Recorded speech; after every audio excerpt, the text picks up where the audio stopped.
Welcome, midnight, creed-like, and subscribe. Chapter 1. The accusation at Duskett was on a damp evening, thick with the smell of coal smoke and wet pavement, that I was summoned to Blackwood Manor. I had been in London scarcely 3 days when the message reached me, an urgent request, delivered with the clipped authority of the police and the quiet insistence of private distress. The note itself contained very little beyond the essentials. Henry Ashford found dead in his study. Arrest made. You are requested to attend at once. It was signed by Inspector Graves of the County Force, a man I had met once before in the course of a minor investigation and remembered chiefly for his devotion to what he called plain facts. Hercule Poirot read the note, set it down with care, and regarded me with that expression of measured interest which, in him, was the nearest thing to excitement. A manor house, he said.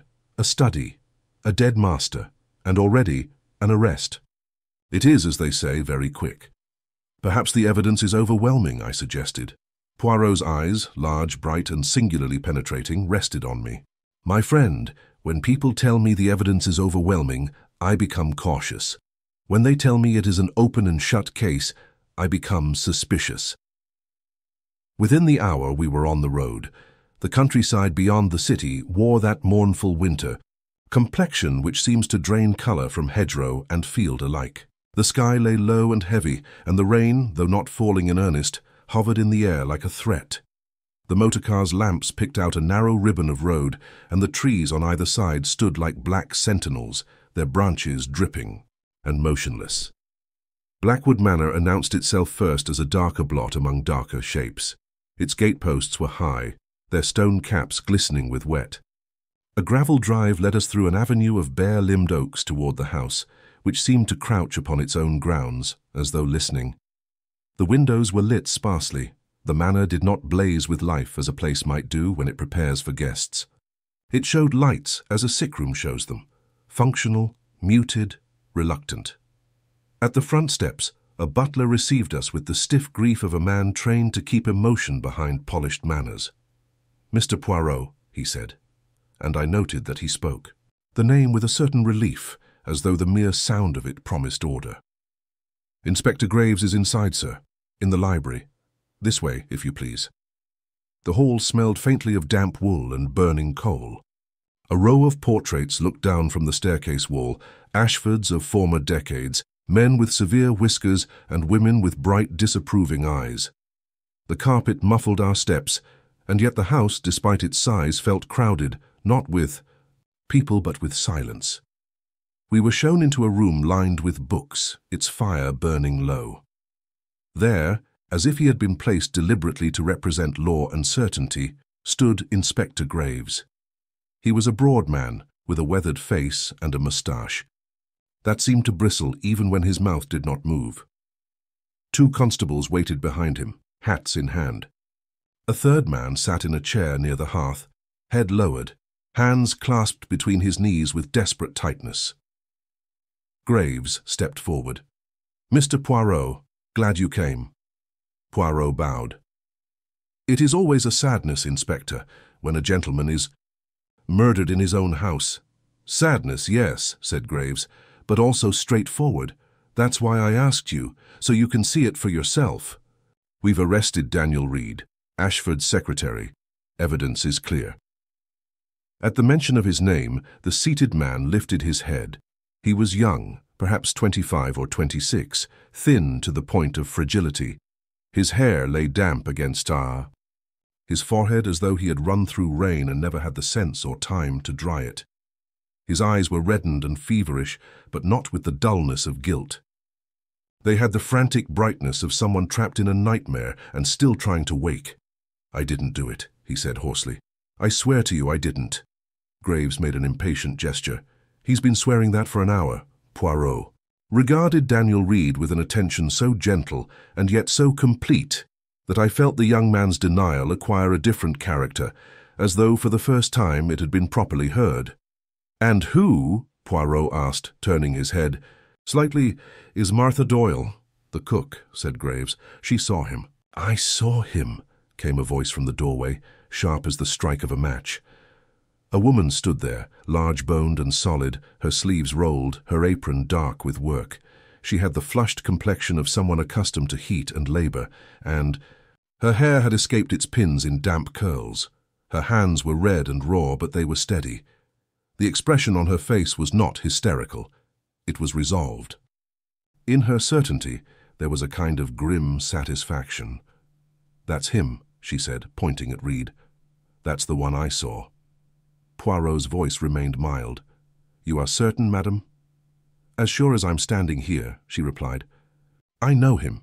He comes through my kitchen like he owns it, asking for tea when it suits him. I saw him clear." Graves nodded as though that settled the matter. Poirot did not nod. He inclined his head, as if to acknowledge her statement as a thing placed on the table, not accepted, not rejected, but set down for examination. "Tell me," said Poirot, "the exact moment you saw him." Martha Doyle planted her hands on her hips. "It was just after the cry, a shout like someone choking on it. I was at the stove. There's always noise in the kitchen, but that noise, it cut through. I turned, and there he was at the window. The one by the pantry door. He pushed it up, quick, like he'd done it before, and out he went. Then he was gone. You saw his face." "I saw him," she insisted. "His build, his coat, the way he moves, like he's always in a hurry. But pretending he isn't, I'd know him." Poirot's gaze shifted to Graves. "And you found what, Inspector?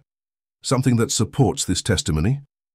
"We did," said Graves, with the satisfaction of a man laying out the pieces of a simple puzzle. The window was unlatched.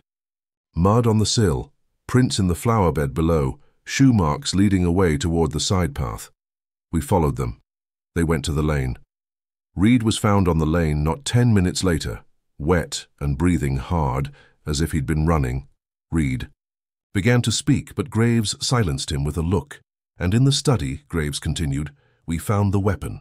A letter opener from Ashford's own desk. Wiped clean, but that doesn't help him. He had time.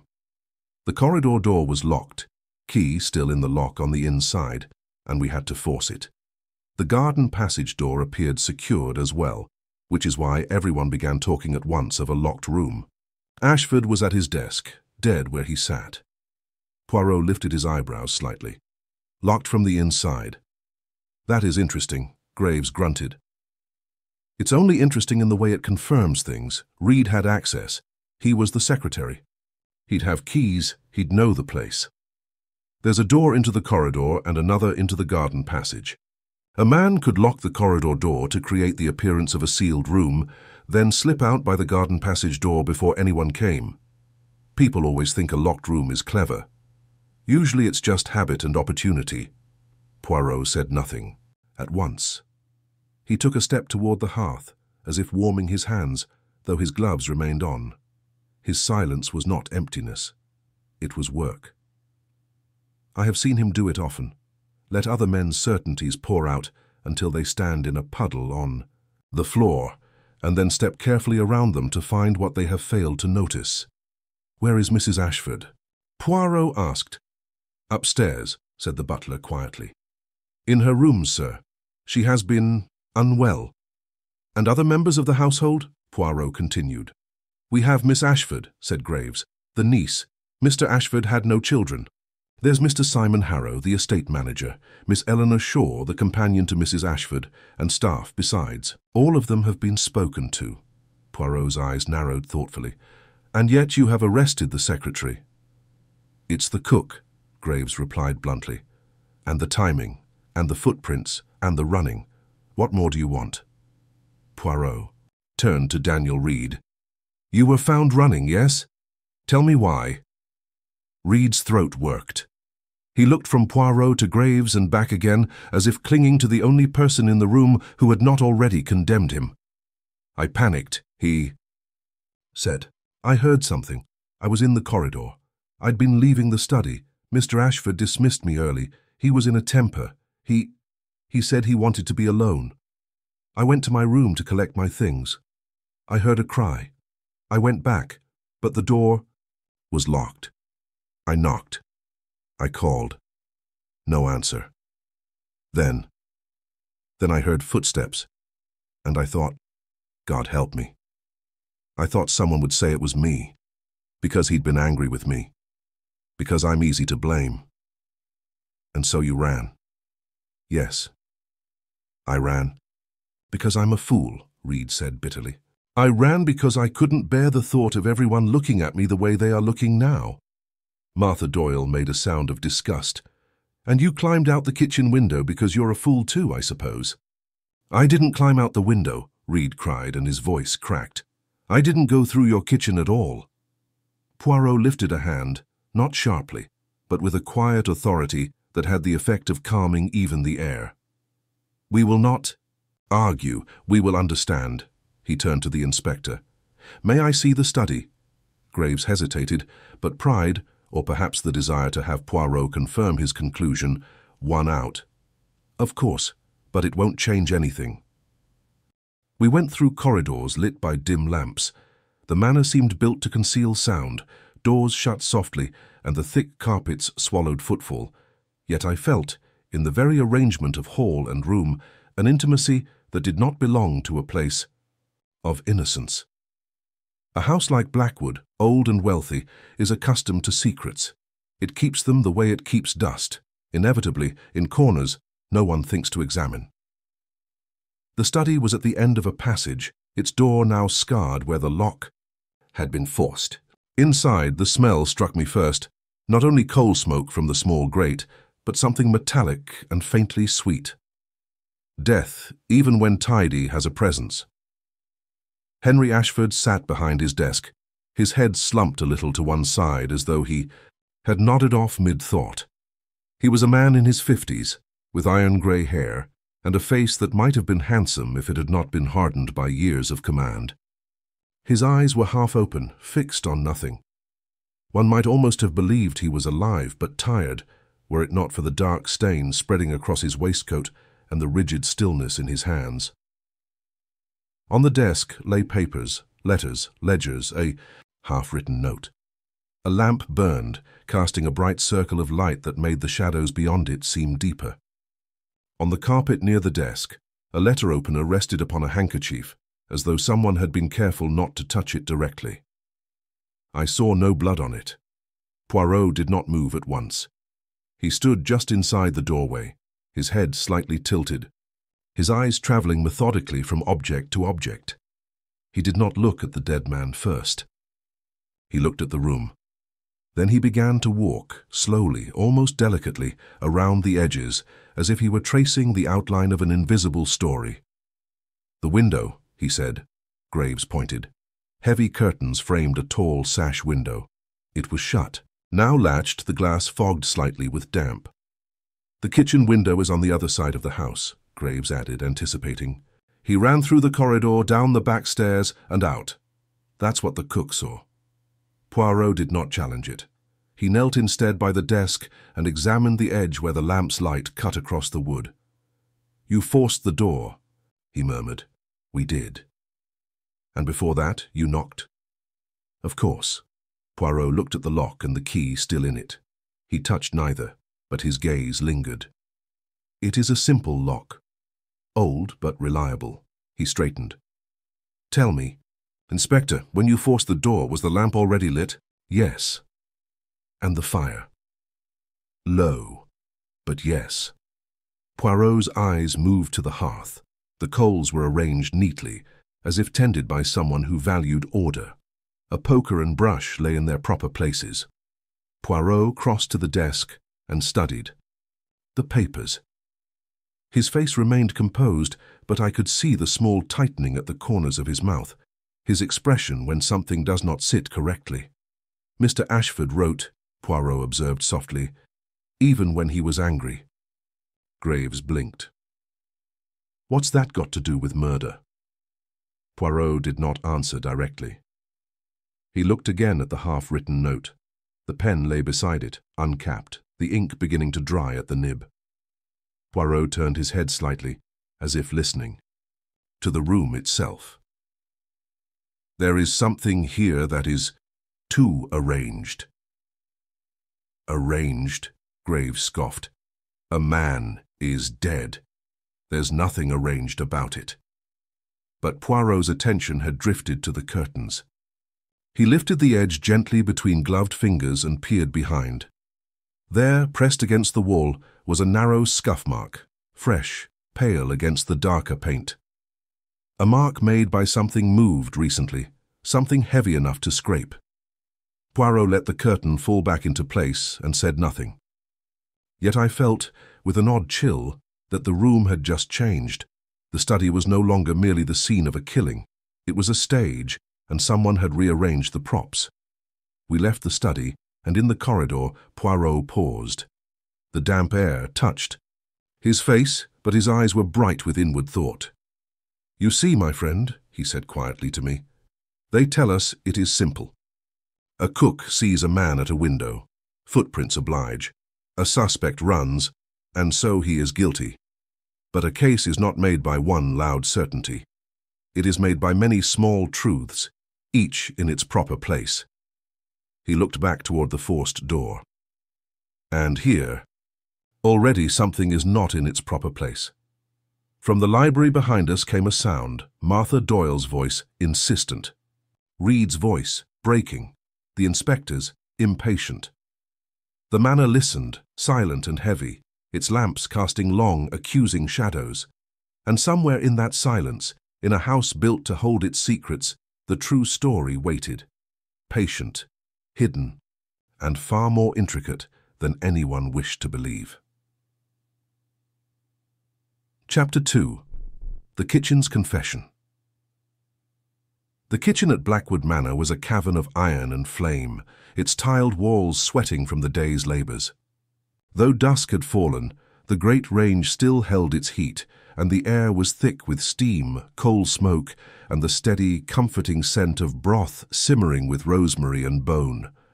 Copper pans hung in rows, catching the firelight in distorted gleams. A kettle muttered on the hob like an impatient old man. Martha Doyle stood at the centre of it all, broad-shouldered and immovable, her flour-dusted hands gripping her apron as if it were a banner. Inspector Graves watched her with the satisfied attention of a man who believed he already possessed the truth and merely required it to be repeated. "Tell Mr. Poirot again," Graves said. "Same as you told me." Martha lifted her chin. "I heard the shout, sharp and ugly, from the direction of the study. I was at the stove stirring the broth. I turned my head and I saw him. Daniel Reed. He was at the pantry window. He pushed it up and climbed out quick. Dark coat, same one he always wears. Then he dropped into the yard and ran." Poirot listened, without interruption, his eyes on her face rather than her mouth. When she finished, he asked in a tone that was courteous, almost mild, "You are certain it was Mr. Reed?" "As sure as I'm standing here," Martha snapped. "I know him." "You saw his face." "I saw enough," she insisted. "His build, his coat, his way of moving." Poirot nodded as though that, too, were a fact to be filed. "Show me, if you please, where you stood." She planted herself by the range. Poirot stood where she indicated and looked toward the window. From that angle, the view was not perfectly clear. A hanging rack of utensils and a tall dresser crowded the pool. "Line of sight."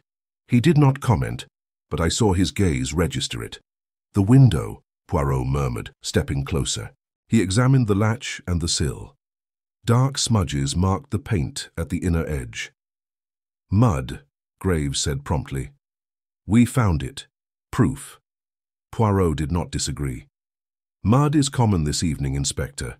It proves only that someone touched the window after being outside or went outside after touching it." Martha's eyes narrowed. "You can dress it up any way you like. It was him." Poirot turned back to her. "When you saw him, did you call out?" "No," Martha said, suddenly defensive. "Why not?" She hesitated, then answered with a rough honesty. "Because cooks don't shout at gentlemen, and because I thought at the time that it was none of my business." "And after he went?" Poirot asked. "I called for Mrs. Finch," Martha replied. "Then I went to the passage." "Did you go to the study door?" Martha's grip tightened on her apron. "No." Poirot's voice softened. "Why?" Her cheeks flushed. Because in this house you don't go running into the masters. Study. Because he'd have taken my head off if he'd been alive. And because I was afraid. Afraid of what, madam? Poirot asked. For a moment she looked as if she would refuse. Then the words came out low and stubborn. Afraid that if I went looking, I'd find something I couldn't take back. The kitchen seemed to fall still around that admission. Even Graves paused, his certainty briefly unsettled by the sound of fear, which rang truer than any repeated statement. Poirot inclined his head. Thank you, that is honest. As we left the kitchen, I glanced back. Martha remained by the stove, rigid as a statue guarding her own story. Her certainty had been loud, but it had cracks, and through those cracks, something human had shown: bias, fear, and the mind's desperate need to make disorder fit a shape. In the corridor, Poirot's eyes were thoughtful. They want a simple case, he murmured to me. A shout, a window, a fleeing man. But when a house agrees too easily upon one culprit, I ask myself, who benefits from that agreement? And you think Martha is mistaken? I asked. Poirot did not answer at once. He looked back toward the kitchen door, as if he could see through it to the steaming air and the smudged sill. I think, he said quietly, that Martha Doyle believes she is telling the truth, and that, my friend, is sometimes more dangerous than a deliberate lie. Chapter 3. An odd question there. Are moments in an inquiry when a room, crowded with voices and confidence, can be brought to stillness by a single sentence. It is not the sentence itself that possesses power, but the direction in which it points. People grow uneasy when a question suggests that their tidy chain of certainty may be hanging from the wrong nail. We were still in the kitchen when I asked, "Mine?" The place, with its glowing range and hanging copper, seemed determined to behave as kitchens always do: boil, hiss, steam, and feed, regardless of whatever tragedy the upper floors contained. Yet the human atmosphere had shifted. Martha Doyle's defiance had hardened into something close to pride.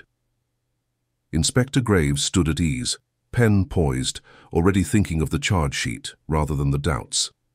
The scullery maid lingered near, the sink twisting her apron. A few other servants hovered at the margins, their faces alight with that guilty curiosity which appears whenever disaster visits a household not equally. Poirot had been silent for several minutes, watching rather than speaking. He had the air of a man assembling a clock, turning each small part between his fingers, weighing it, and placing it aside until the whole mechanism could be made to run. It struck me that he wished at this moment for a question to come from someone else. There are witnesses who resist the trained authority of a detective because it makes them feel examined. They grow defensive, they become theatrical. From me, perhaps, they would accept what from Poirot would feel like a blade. So I asked it lightly, as one might ask about the weather. "At the precise instant you saw the figure at the window," I said, "what could you smell?" The effect was immediate and almost comical. Graves turned his head as if I had spoken nonsense. Martha blinked, her certainty momentarily losing its footing. The scullery maid made a tiny sound of alarm. Even the kitchen, so full of noise, a moment before seemed to pause, listening. "Smell," Graves repeated, openly contemptuous. "We're not writing poetry, we're solving a murder." Martha's face tightened. "Smell? Well, food, of course. It's a kitchen."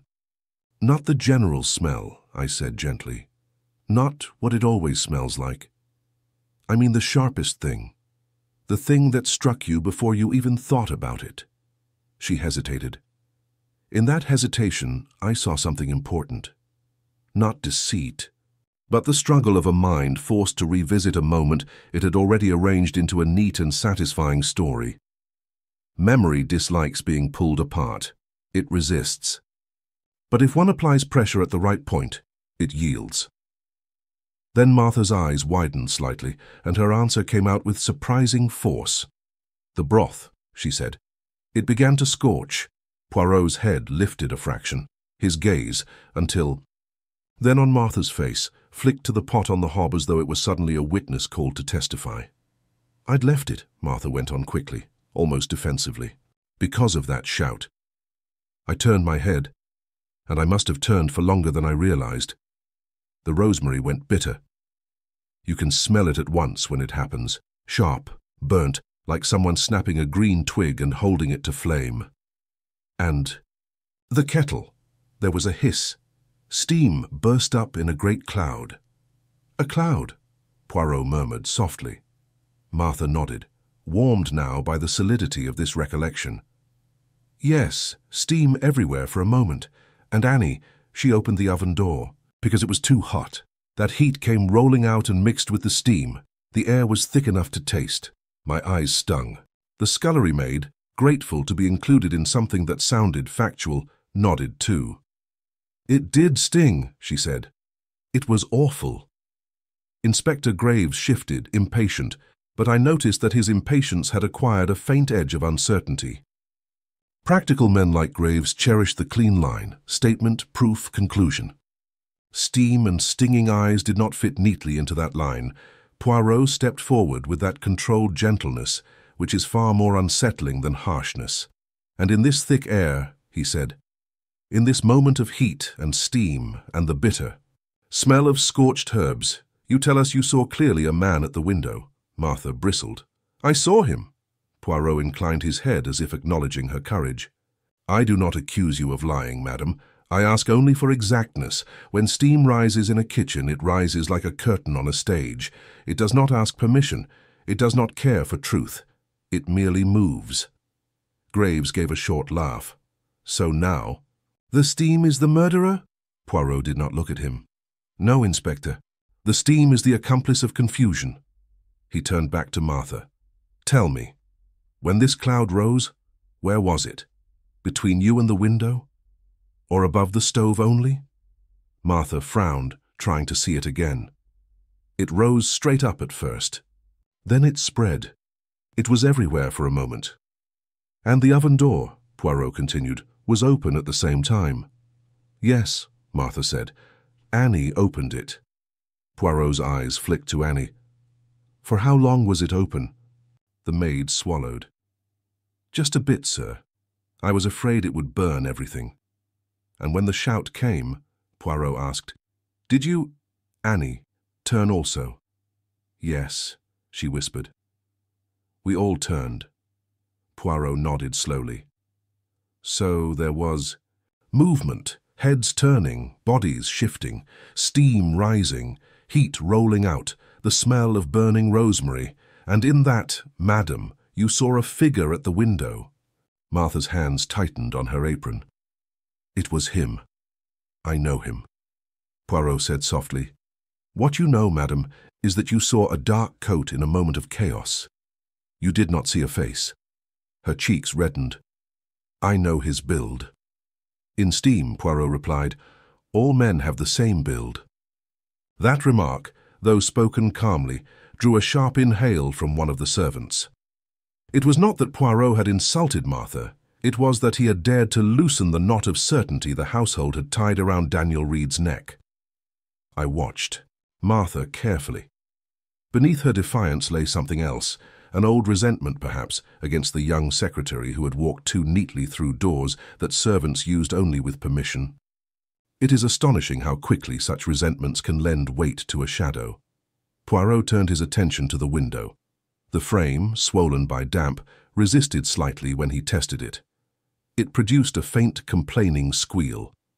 "You hear?" he said, not triumphantly, but thoughtfully. "It speaks when it opens." Martha's eyes narrowed. "So what?" "So," Poirot replied, "if someone opened it in haste, it would squeal. Yet you did not mention a squeal. You spoke of the shout, the hiss, the steam." Martha hesitated. "Again, there was too much noise." "Ah," Poirot said, "too much noise, too much steam, too much heat, too much smell." He let those words settle, each one a small weight placed carefully on the scale. Graves snapped, "Enough! You're building fog out of nothing. We have footprints in the yard." Poirot looked at him at last, and though his voice remained polite, there was a firmness in it that stilled even Graves. "Footprints are very obedient, Inspector," Poirot said. "They say what you wish them to say if you ask with confidence. A size, a pattern, these are not names, and when a household wishes for one culprit, the ground itself will seem eager to provide him." Then Poirot did something I had come to recognize as one of his most dangerous habits. He offered no final argument. He simply altered the witness's picture of events until it could no longer remain comfortably simple. Martha said harshly, "Are you saying I'm wrong?" Poirot's expression softened. "I am saying you may be certain and still be mistaken. The human mind loves order. When you later learned the master was dead, your mind took the figure at the window and placed it neatly into the story. That is not wicked. It is human." Martha's jaw worked as if she were chewing on anger. "I don't make stories." "All of us do," Poirot said quietly. "We cannot help it." The kitchen felt suddenly smaller. The heat from the range seemed to press in. One could hear the faint pop of coal in the fire, the distant creak of the manor settling, the soft drip of water somewhere in the scullery. It was as if the house itself held its breath, waiting to see whether truth would be permitted inside. Poirot turned to me as though concluding a small lesson. "You see, my friend," he said, "the question of smell is not strange. It is precise. When people remember a moment truly, they remember what struck them first. Burnt herbs, hot steam, a sting in the eyes. These are the anchors of reality.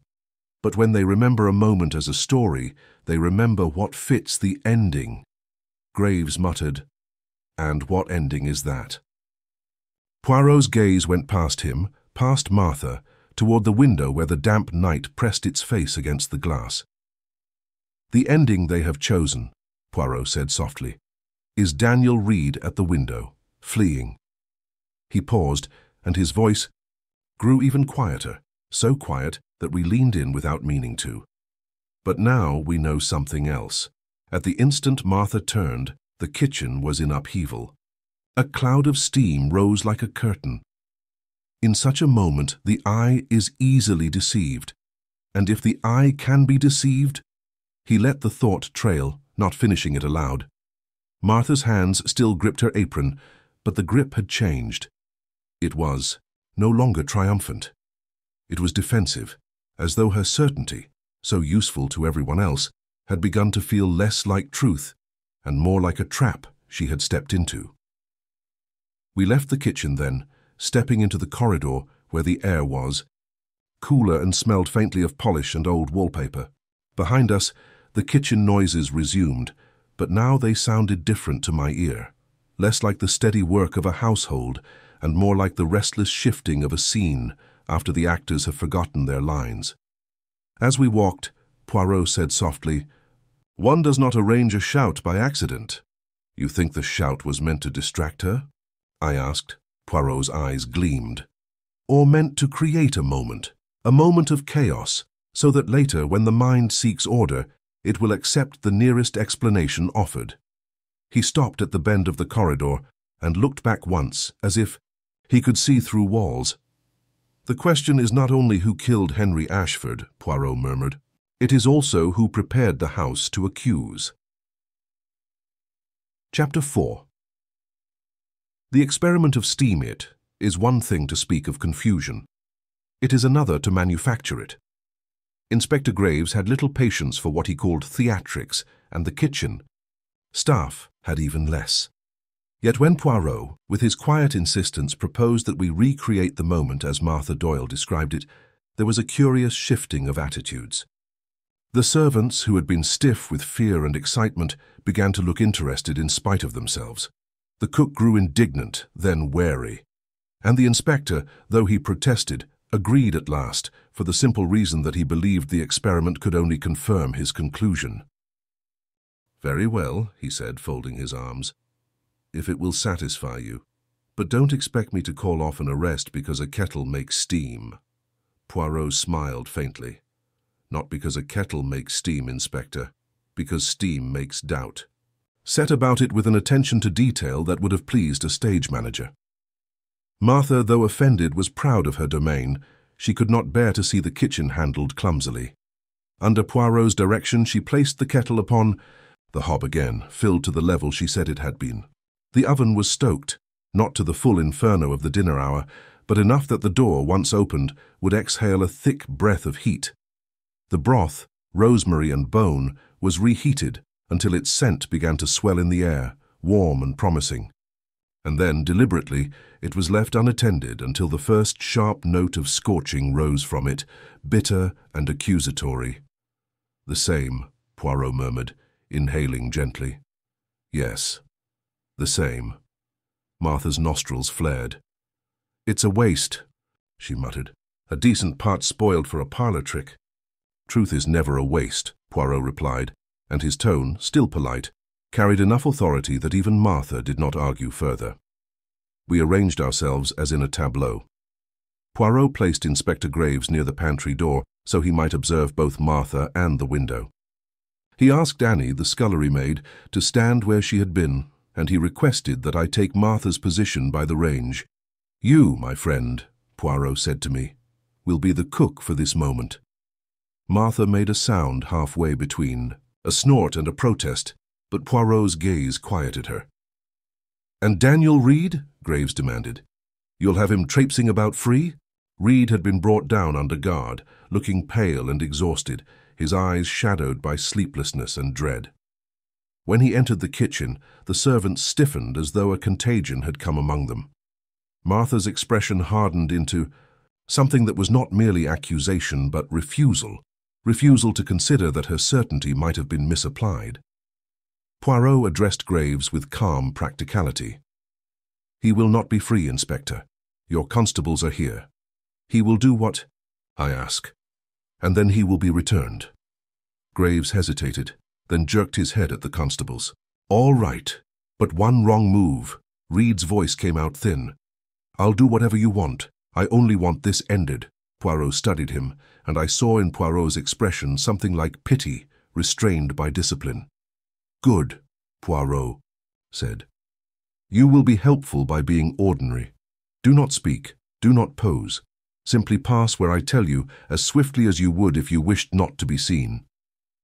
"That's just it," Martha broke in sharply. "He wished not to be seen." Poirot nodded. "Then we will make him wish it again, without murder this time." We waited. The kettle began its impatient song, first a soft whisper, then a rising chatter. The broth thickened and darkened at the edges of the pot, and the scent of rosemary, once pleasant, turned acrid. Annie opened the oven door as she had done that evening, and heat rolled out in a wave so strong I felt it press against my face. "Now," Poirot said quietly. He nodded to Martha.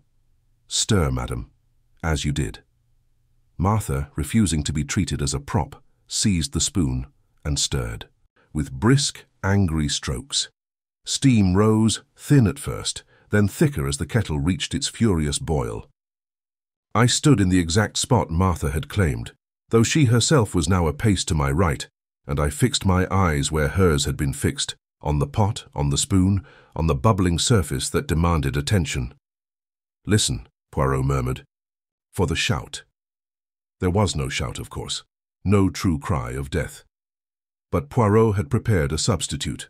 At his signal, one of the constables in the corridor struck the wall sharply with the butt of his lantern, creating a sudden sound that made every head turn instinctively.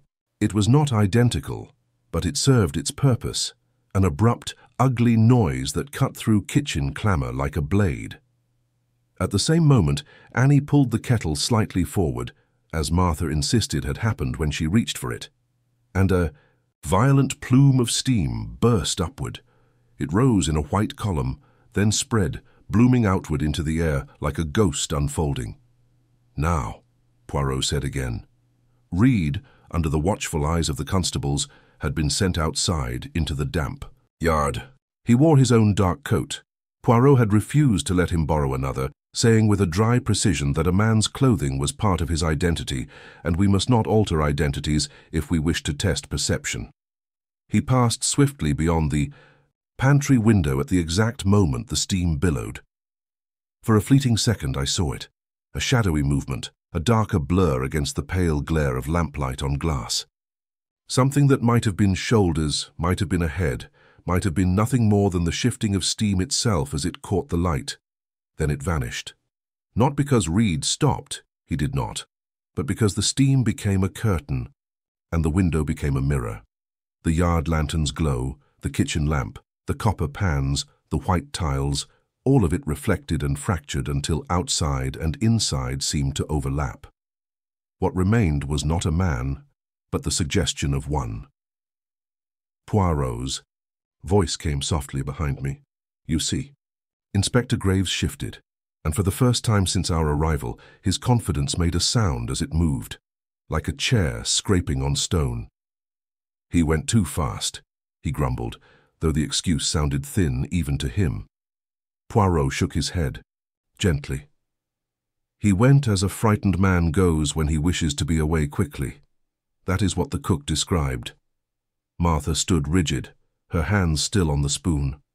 I saw him, she insisted, but her voice had lost its earlier triumph.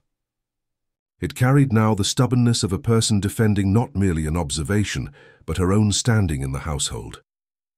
Poirot turned to her.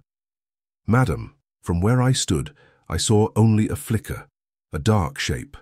If I were told afterward that it was a man I already disliked, perhaps I too would become certain. Martha's eyes flashed. I don't dislike him. Poirot did not contradict her directly, which was kinder and more devastating. He merely said, You do not trust him. She fell silent. Poirot asked Annie, From where you stood, what did you see? Annie's face was pale. I saw something move, she whispered, but I couldn't swear it was Mr. Reed. I couldn't swear it was anyone. Poirot nodded. And that, my child, is the point. Graves, refusing to concede, stepped forward and peered at the window. But she was closer, he argued, her eyesight sharp, and she heard the shout. She turned. She saw him, the prince still stand. Poirot's expression remained composed, but his eyes sharpened. Yes, Inspector, the prints stand. But the sight, this does not stand. It dances. He moved to the window and tested it again. The swollen frame resisted, then yielded with its faint complaining squeal. Poirot let it drop, then raised it once more.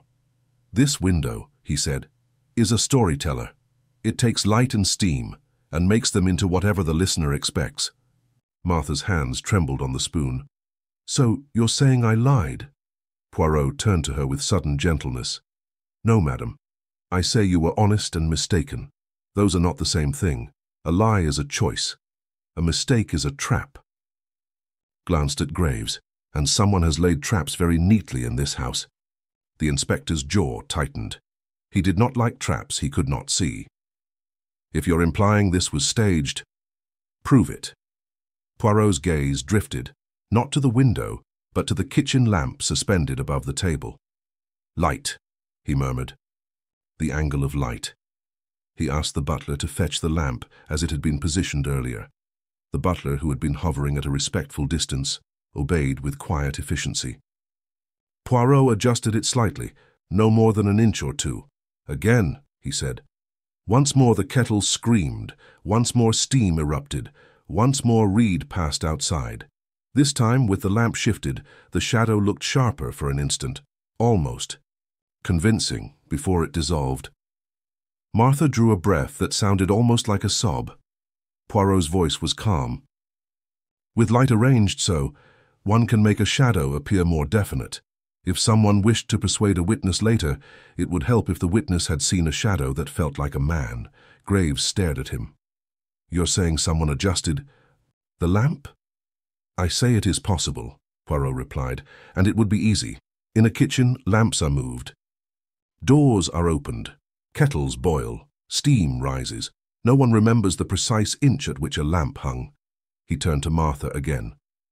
Madam, after the shout, did you notice the lamp? Was it swaying? Was it bright? Martha's lips parted, then closed. Her eyes filled with confusion and anger. How would I notice a lamp when I'm hearing a shout? Poirot nodded. Exactly. There was a silence then, heavy and uncomfortable. Even Graves could not pretend he had not seen what we all had seen, how quickly a human shape could become a mere notion behind steam and reflection.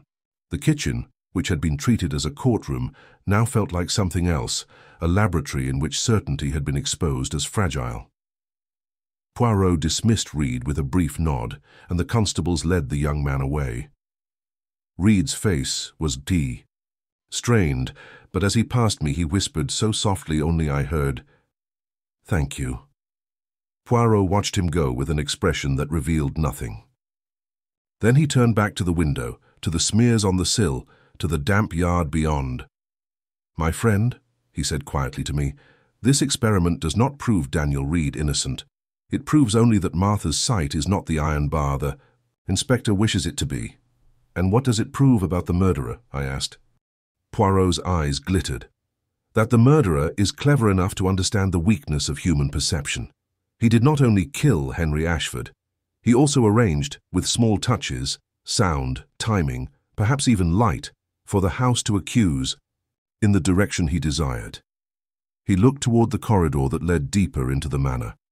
"Now," he said softly, "we must find what else was arranged." Chapter 5. The angle of glass Poirot has often said to me that a house does not merely contain a crime. It assists it.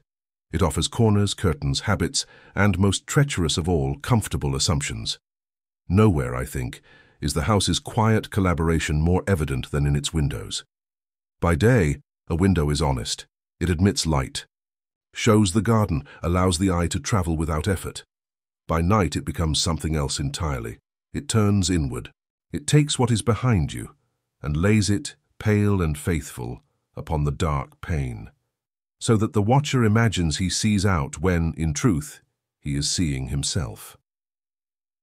We returned to the kitchen a second time after the experiment, not with the bustle of reenactment, but with the colder patience of analysis. The servants had dispersed unwillingly, like theatre patrons sent home before the final act. Martha remained, because a cook cannot abandon her pots even for murder, and because pride, wounded pride, ties a person to the place where her certainty has been challenged. Inspector Graves came too, though he made a point of looking as though he were merely tolerating all of it. He stood with his arms folded and his mouth set, a man determined not to be impressed. Yet I noticed he no longer looked at the kitchen window as if it were a simple witness. He looked at it as one might look at a dog that has bitten, still the same dog, yet suddenly untrustworthy. Poirot said very little at first. He moved the lamp back to where it had been described, then asked the butler to dim the other lights until the kitchen took on the exact dusk quality that Martha had spoken of. The golden pool beneath the hanging lamp, the darker corners, and, beyond the glass, the wet night pressing its black face close. "Now," Poirot murmured, "we see what the cook saw." I found myself oddly reluctant. It is disconcerting to be made to adopt another person's eyes, particularly when those eyes have helped condemn a man. Yet Poirot placed me again in Martha's position by the stove, and he placed Martha herself where Annie had stood, so that she might look without the stubborn comfort of being the principal witness. "Look," Poirot instructed. I looked. The eye window was a rectangle of darkness, punctured by faint glimmers from the yard lantern. But within that darkness I saw, superimposed like a second image, the kitchen itself. The hanging pots, the line of white tiles, the glint of the sink, and my own pale face floating faintly like a ghost. When I moved my head, the reflection moved. With me, quick and deceptive. The glass did not show the yard alone. It showed a marriage, outside and inside welded into one treacherous picture. Poirot pointed with a small, precise gesture. "The lamp," he said. "It hangs above the sink, yes? Its glow strikes the pane at an angle. That is the trick." Inspector Graves gave a grunt. "Any fool knows glass reflects." "Yes," Poirot agreed calmly, "but many fools forget it at the very moment they need to remember, especially when they have heard a shout and their hearts have jumped."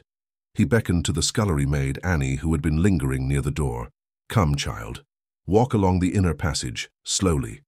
Annie obeyed. As she crossed behind me, her figure appeared in the window, not as a clear reflection one could identify at once, but as a tall, wavering shadow that seemed to move outside rather than within. For an instant, if my mind had been prepared to see someone fleeing in the yard, I might have sworn that was what I saw, a dark form passing beyond the glass. Poirot's voice came quietly. You see? A person within may become, to the distracted eye, a person without. Martha made an impatient sound. That's inside, not outside. I saw him outside. Poirot did not argue. He simply altered the conditions again, as he always does, changing one small detail at a time until the truth has no place left to hide. Very well, he said. Now we will make a person outside. He asked one of the constables to go into the yard and walk along the gravel path that ran beneath the pantry window. The lantern by the laundry door cast a low, slanting light across the wet stones. The constable's boots crunched softly, and his silhouette passed the window. I leaned forward instinctively. What I saw was not the clear outline of a man in a yard. It was a distortion, elongated, broadened, and oddly unsteady, as though the glass itself were reshaping him.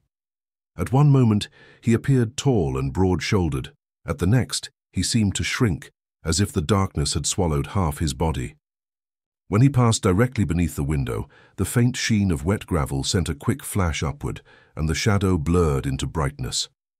Poirot said, "Again." The constable walked once more, and Poirot adjusted the hanging lamp slightly. Not much, no more than the careless inch one might shift while washing dishes. The effect was immediate. The outside figure, already uncertain, became more convincing in some ways and more ghost-like in others. For a fleeting instant, the constable's form seemed to gain definition, then dissolve into the reflection of a copper pan behind me. The glass did not report faithfully. It composed. Inspector Graves shifted his weight, and though he would not admit it, he was uncomfortable. Still, he said stubbornly, Martha knows Reed. She knows his coat. Poirot turned his head toward the inspector, eyes bright. Ah, the coat. Always we return to the coat. But tell me, Inspector, how many dark coats exist in this house?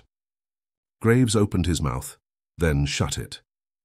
He was, I think, recalling the butler's black coat, the manager's heavy tweed, the gardener's worn jacket, even the constable's own dark uniforms. Poirot continued. And how many men have shoulders? How many men move quickly when startled? The mind takes a dark coat and says, that is Daniel Reed, because Daniel Reed is already convenient. Martha's face reddened. Convenient? That boy was sneaking about for weeks, asking questions, poking his nose into things that weren't his. Poirot's gaze fixed on her with sudden sharpness. Asking questions, madam? She hesitated, as though she had revealed more than she intended. He's a secretary, always with papers, always wanting to know where things are kept. And you dislike that, Poirot said softly. Martha's mouth tightened. I don't like strangers in my kitchen. Poirot's tone was gentle but unyielding. Dislike is not proof, but dislike is a lens. It colors what you see. He turned back to the window. Now, my friend, he said to me, we add the steam. Once more the kettle was set to boil. Once more the broth was stirred until its scent filled the room. When the kettle reached its furious pitch, Annie lifted the lid and a thick plume rose. It climbed quickly, white and bright against the darker air, then spread and rolled like fog. Through that fog, the window's treachery increased tenfold. The steam did not merely obscure the view, it animated it. Reflections shimmered. Shadows wavered. A simple movement became dramatic. A passing figure became a phantom, and the entire pane seemed to breathe. Poirot asked the constable outside to walk again. This time I saw what Martha might have seen. A dark suggestion sliding across the glass. At once inside and out, half man and half illusion. And then, nothing.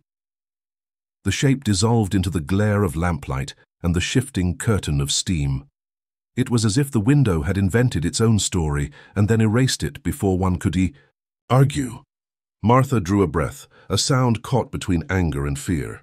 "That doesn't mean I didn't see him," she said, but the certainty in her voice had thinned. Poirot's expression softened. "No, madam. It means only that what you saw could have been many things. A servant inside. A man outside. Your own reflection moving as you turned. The steam rising like a curtain at exactly the wrong moment," Graves said with effort. "So she saw a phantom." Poirot nodded. "A phantom created by glass, light, and expectation." He moved closer to the window and pointed, not at the yard, but at the faint shimmer of Martha's own outline reflected in the pane. "Look," he said to her, "you are there, even now, your shoulders, your apron, your face faintly in the dark. If you were frightened, if you turned sharply, if your eyes stung with steam, might you not take a reflection for a reality?" Martha stared. I saw her struggle. Pride battled with the discomfort of doubt, and beneath both lay something more unsettling, the fear that she had helped to ruin an innocent man. "I know what I saw," she whispered, but the words sounded like a prayer rather than a statement.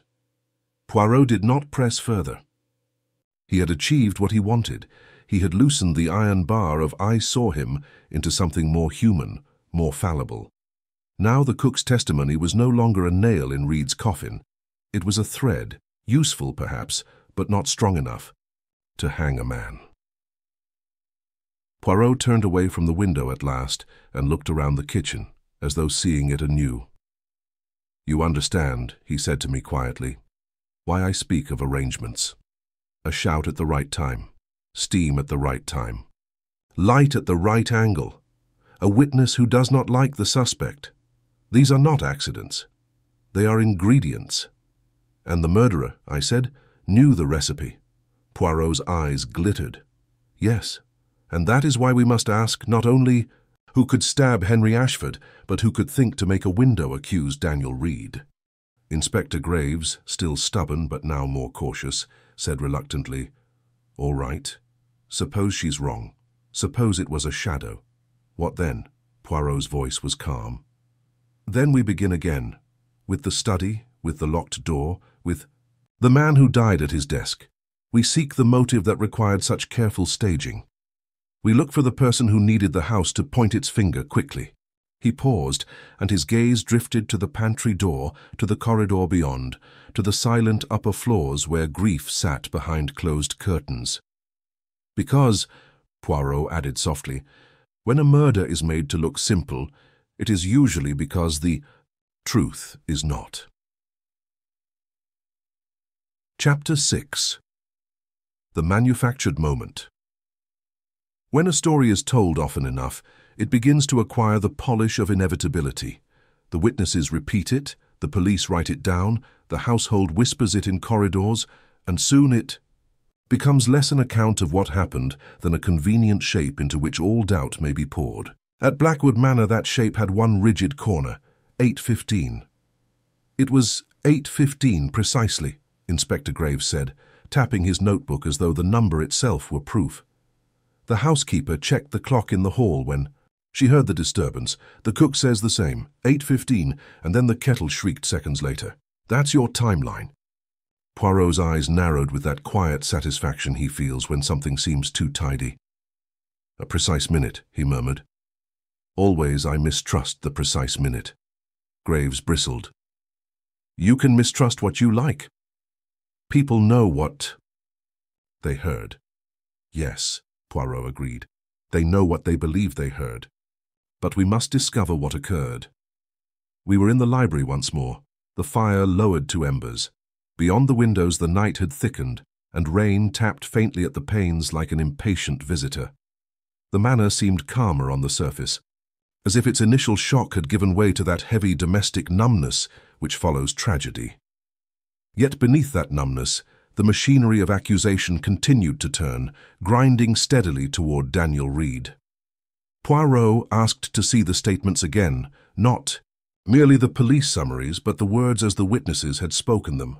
Graves, with a sigh that suggested he was humoring a child, produced the pages. Poirot read them slowly, lips pursed, his gaze pausing over small phrases that seemed to mean nothing. Then he looked up. At 8:15 the cry came, he said. And seconds later the kettle screamed. Everyone agrees. Exactly, Graves said. Poirot's voice remained mild. Tell me, Inspector, why does everyone remember the kettle? Graves frowned. Because it was boiling. It makes a noise. Many kettles make noises, Poirot said. But this kettle becomes important because it follows the cry. The mind loves sequences. It takes two sounds and ties them together with string. Graves waved a hand. You're talking philosophy. I am talking psychology, Poirot corrected gently. And in murder, psychology is not philosophy. It is evidence. Poirot rose and paced a little, stopping by the mantel where the clock ticked with officious steadiness. He listened to it for a moment, as if measuring the weight of each second. 8:15, he said again. A cry, a kettle. A cook turns and sees a man at the window. It is beautiful, Inspector, like a little play with cues. But when life becomes theatrical, I ask, who is directing? Graves did not answer. His patience had thinned, yet he had been unsettled by the experiments. The kitchen window had refused to remain a simple witness, and now time itself, his strongest ally, was being questioned. Poirot turned to me. Come, my friend, we will walk. We went through the corridor, past the closed doors and shadowy portraits, until we reached the small hall that led to the study. Poirot stopped before the grandfather clock there, its face pale in the lamplight. You? Here, he said softly. How it fills the space. The whole house lives by this ticking. When something happens, people look at it. They say, it was this minute. But often they look afterward, when they are already frightened, and then they place the minute into the memory, as though it had always been there. We encountered Mrs. Finch, the housekeeper, a neat woman, with careful hands and a strained expression, as if grief and duty were wrestling within her for command. Mrs. Finch, Poirot said, you told the inspector that you heard the cry at 8:15. How do you know? She clasped her hands. Because I looked at the clock, sir. I heard shouting, at least a loud sound, and I looked up. It was 8:15. You looked up immediately? Poirot asked. She hesitated. Well, almost immediately. I was carrying a tray from the drawing room. I set it down. Then I looked. Poirot nodded, as though she had offered precisely what he expected. So there was an interval. A few seconds, she said defensively. Poirot's gaze was gentle. In fear, a few seconds can become many, and in memory, many can become few. Mrs. Finch frowned. I don't understand. Poirot did not explain. He thanked her and let her go, then continued toward the back stairs. In the servants' corridor we found Tommy, the scullery boy, lingering like a nervous cat. Poirot questioned him with quiet friendliness, and the boy, eager to please, spoke too quickly. The aid cry was 8:15, he said. Mrs. Finch said so. Poirot's eyes gleamed. Ah, so you did not look at a clock? Tommy flushed. No, sir. But you repeat the minute because you have heard it. Yes, sir. Poirot patted his shoulder lightly. That is very human. Thank you. He turned to me as we walked on. You see, the time is contagious. One person says it, and soon everyone remembers it. Yet the time itself was not Poirot's true interest. It was the relationship between the time and Martha Doyle's certainty. In the kitchen she had anchored her memory to the cry, and her accusation to the cry, and the whole house had seized upon that anchor with greedy relief. We must find where Daniel Reed truly was, Poirot said, not where they place him. Reed, under guard, had been kept in a small sitting room off the hall, watched by a constable with bored vigilance. By then, Poirot had already begun to suspect that Martha's certainty joined two separate moments, Reed's earlier passage outside the kitchen window and the later cry that threw the house into confusion. When Poirot entered, the young man rose at once, a desperate hope in his eyes that made me uncomfortable. Hope is so easily broken. Poirot spoke to him calmly. "Mr. Reed, I will not ask you again whether you killed Mr. Ashford. You have said no. I ask only for your movements. Exact if you can, approximate if you must. Do not guess to please me," Reed swallowed. "I left the study earlier than they say. Mr. Ashford dismissed me. He was angry, yes, but it was not 8:15. It was before. I went to fetch papers from the office cabinet near the garden passage. I passed the kitchen corridor." Poirot's eyes sharpened. "At what time?" Reed hesitated, then said carefully, "I cannot swear a minute, but I remember hearing the drawing-room clock strike 8. I was in the passage then. After that, I went to the cabinet. I took the papers. I returned toward my room." "And you passed the kitchen window from outside?" Poirot asked. Reed looked startled. "Yes, because the cabinet is near the garden door. I stepped outside for a moment. The passage is cold and narrow. Outside, even in damp, it felt like air." Poirot's voice remained gentle. "So you walked along the garden path, minutes before the cry?" "Yes." A silence settled. I felt it click into place like a latch. Poirot spoke softly. "Then, it is possible, my friend, that Martha Doyle saw you not at the moment of the murder, but earlier." Graves, who had entered behind us, snorted. "Convenient." Poirot turned his head. "Not convenient, human. Consider, Inspector. A man passes the kitchen window at, say, 8:05. The cook may notice him vaguely. Dark coat, movement, irritation at his presence. She does not speak of it because nothing has happened yet. Then at 8:15 there is a cry, steam, noise, confusion.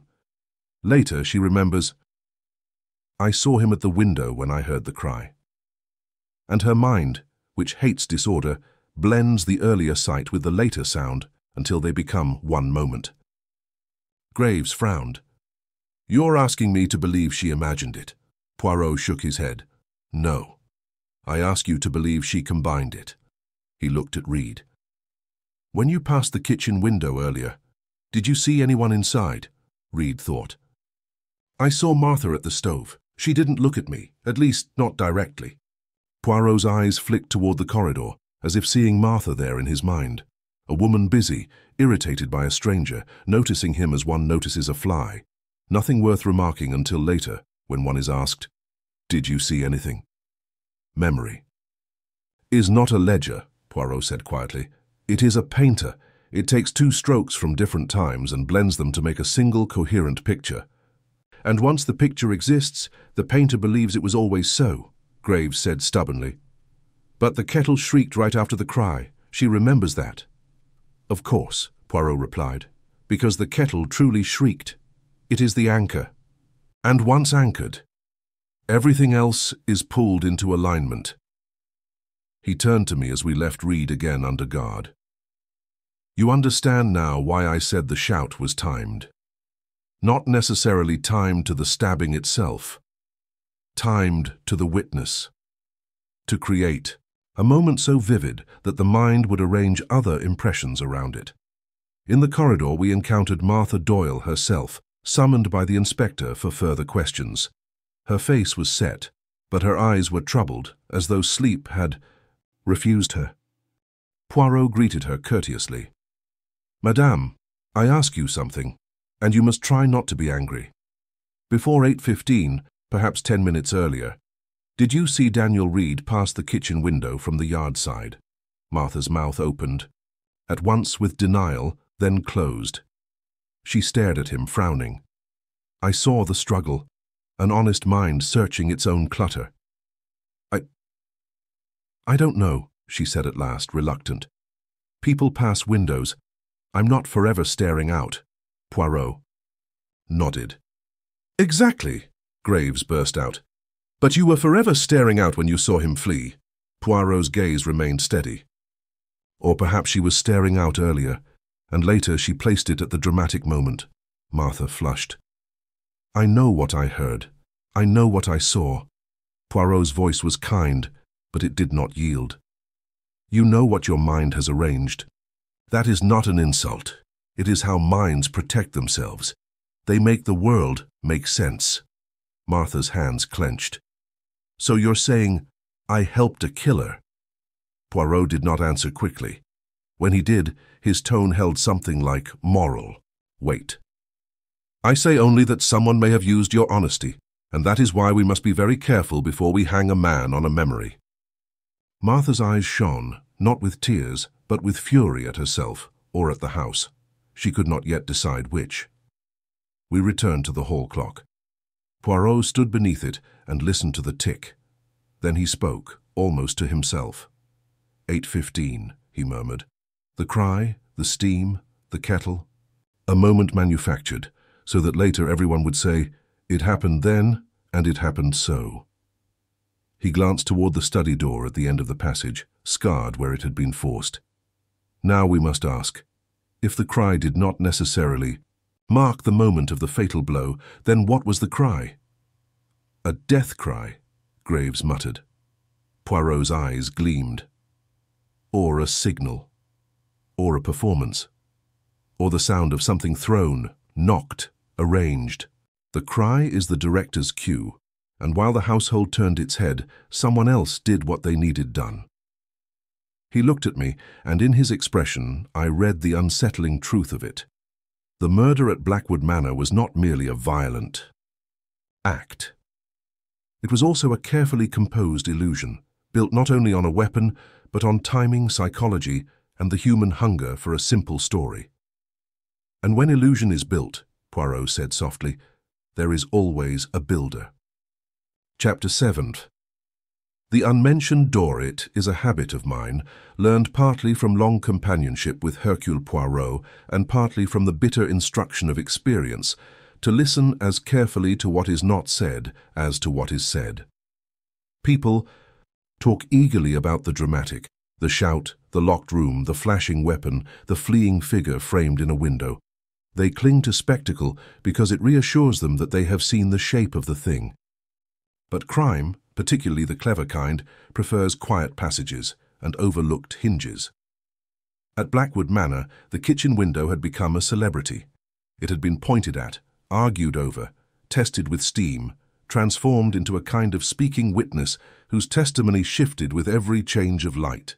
The servant spoke of it with weary annoyance, the inspector spoke of it with stubborn loyalty, and even Martha Doyle, though her certainty had been shaken, seemed unable to think beyond its accusing frame. One might have supposed the entire business of that evening had been conducted through that single pane of glass. And yet, there was another way out. The thought came to me not in a flash, but in the slow accumulation of small impressions. The constant mention of the pantry window, the repeated descriptions of a man dropping into the yard, the emphasis on the yard path and the lane. Everyone's story, no matter how it began, ended in the same place, the window. When many people agree too neatly, Poirot always says, it is because someone has made agreement comfortable. The window has had too much attention, Poirot murmured as we walked back toward the kitchen corridor. His voice was quiet, but his eyes were bright with that peculiar inward energy that comes to him when he senses the hidden joint in a structure. The murderer is pleased when we stare at one object until we forget the others exist, Inspector. Graves followed us, irritated by our return to the scene, yet unwilling now to let Poirot out of his sight. The housekeeper, Mrs. Finch, trailed behind like a worried shadow.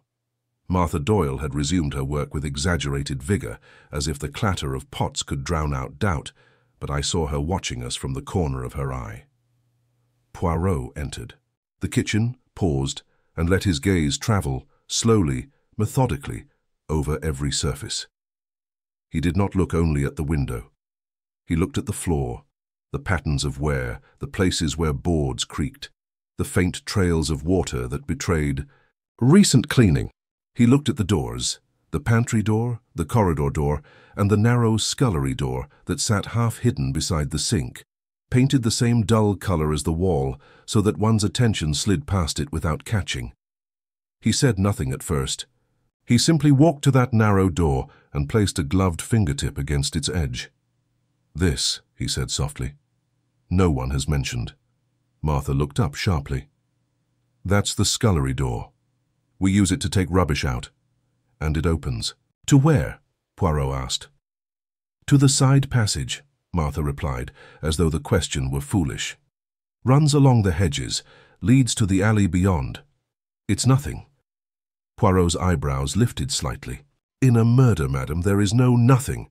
There is only what you notice, and what you do not. Graves snorted. We're not chasing fantasies now. The suspect was seen at the window. Poirot turned his head. Seen, through steam, and reflections at a dramatic moment that may have been manufactured. His tone remained polite, but it had acquired that quiet hardness which Graves disliked. So I ask, if someone wished to create a spectacle at the window, what would he do at the door? Graves's mouth tightened. Are you suggesting someone fled through a door and left the window as a decoy? Poirot's eyes glittered. I suggest only that a decoy is most useful when it is obvious. He opened the scullery door a fraction. The hinge gave a small, complaining creak, subtle, easily lost beneath kitchen noise. Beyond lay a narrow passage with rough stone flags, darker than the kitchen floor, and damp with the evening's wet. The air that drifted in smelled of earth and hedge leaves. Poirot bent and examined the threshold. I followed his gaze, and at first I saw nothing but ordinary dirt, surely inevitable in a working house. Then Poirot angled the kitchen lamp slightly, and the truth became visible. Faint smears of damp soil pressed into the wood at the base of the doorframe, and two partial prints on the inner edge of the stone flags, marks that had not been scrubbed. Away because no one in the excitement had thought to scrub there, Poirot straightened. Ah, Graves leaned in reluctantly. That could be from anyone. Servants go in and out. Yes, Poirot agreed. Servants go in and out in the day, and when they do, they often wipe their boots. Also, they carry pails, ash, peelings. There are patterns to their dirt. He indicated the marks with a small gesture. These are not the soft, scattered traces of routine. They are the heavier, dragged marks of haste. Martha's face tightened. We've been in and out all evening. There's been police tramping about. Poirot's gaze remained calm. Indeed. Then we will ask the police. Did any of you use this door? One of the constables, a young man with a rain-darkened collar, shifted uncomfortably. No, sir. We came through the corridor. Poirot nodded. And you, Inspector? Graves's eyes narrowed. No. Poirot turned to Mrs. Finch. And you, madam? After the cry, did you come to the kitchen? I came to the passage, she said quickly. Not into the scullery. I called from the corridor. Poirot nodded again, patient, relentless. And you, Martha? Did you run out by this door at any time after the shout? Martha hesitated, then shook her head. No. Why would I? The corridor is faster.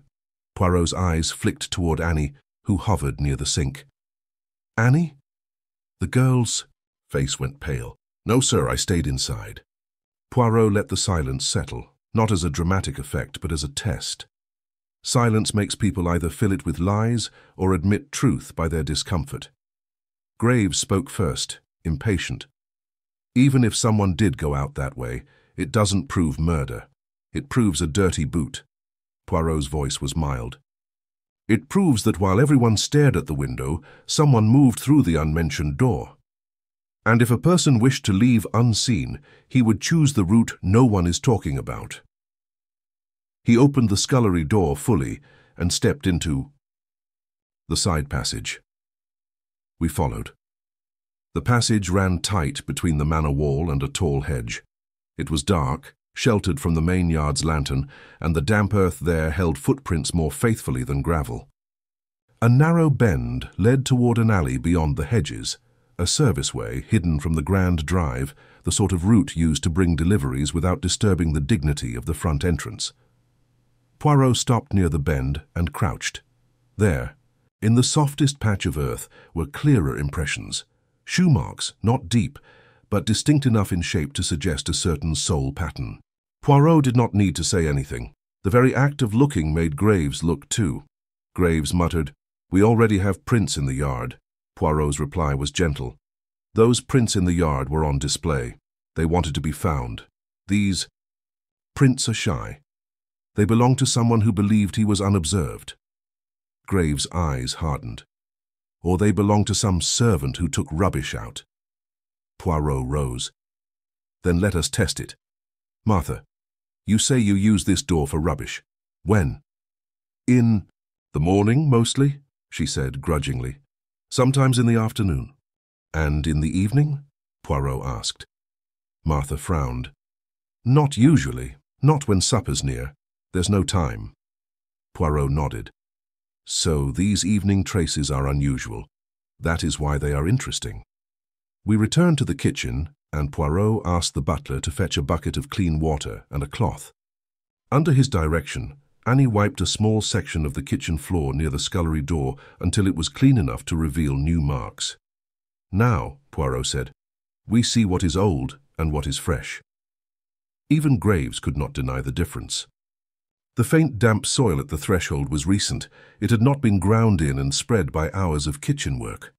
It sat there like a hurried signature, pressed and left behind by someone who had stepped in without thinking, or who had relied upon everyone else thinking about something louder. Poirot's eyes rested on Martha. His voice softened, and I realized he was being careful not to crush her. Madame, when you heard the shout, you turned toward the window. You have spoken of it many times. But did you hear this door open? Martha's eyes widened, then narrowed. No, Poirot nodded. Because the kettle shrieked, steam burst up, the oven door opened, and your senses were overwhelmed. In such a moment, a small creak of a hinge disappears.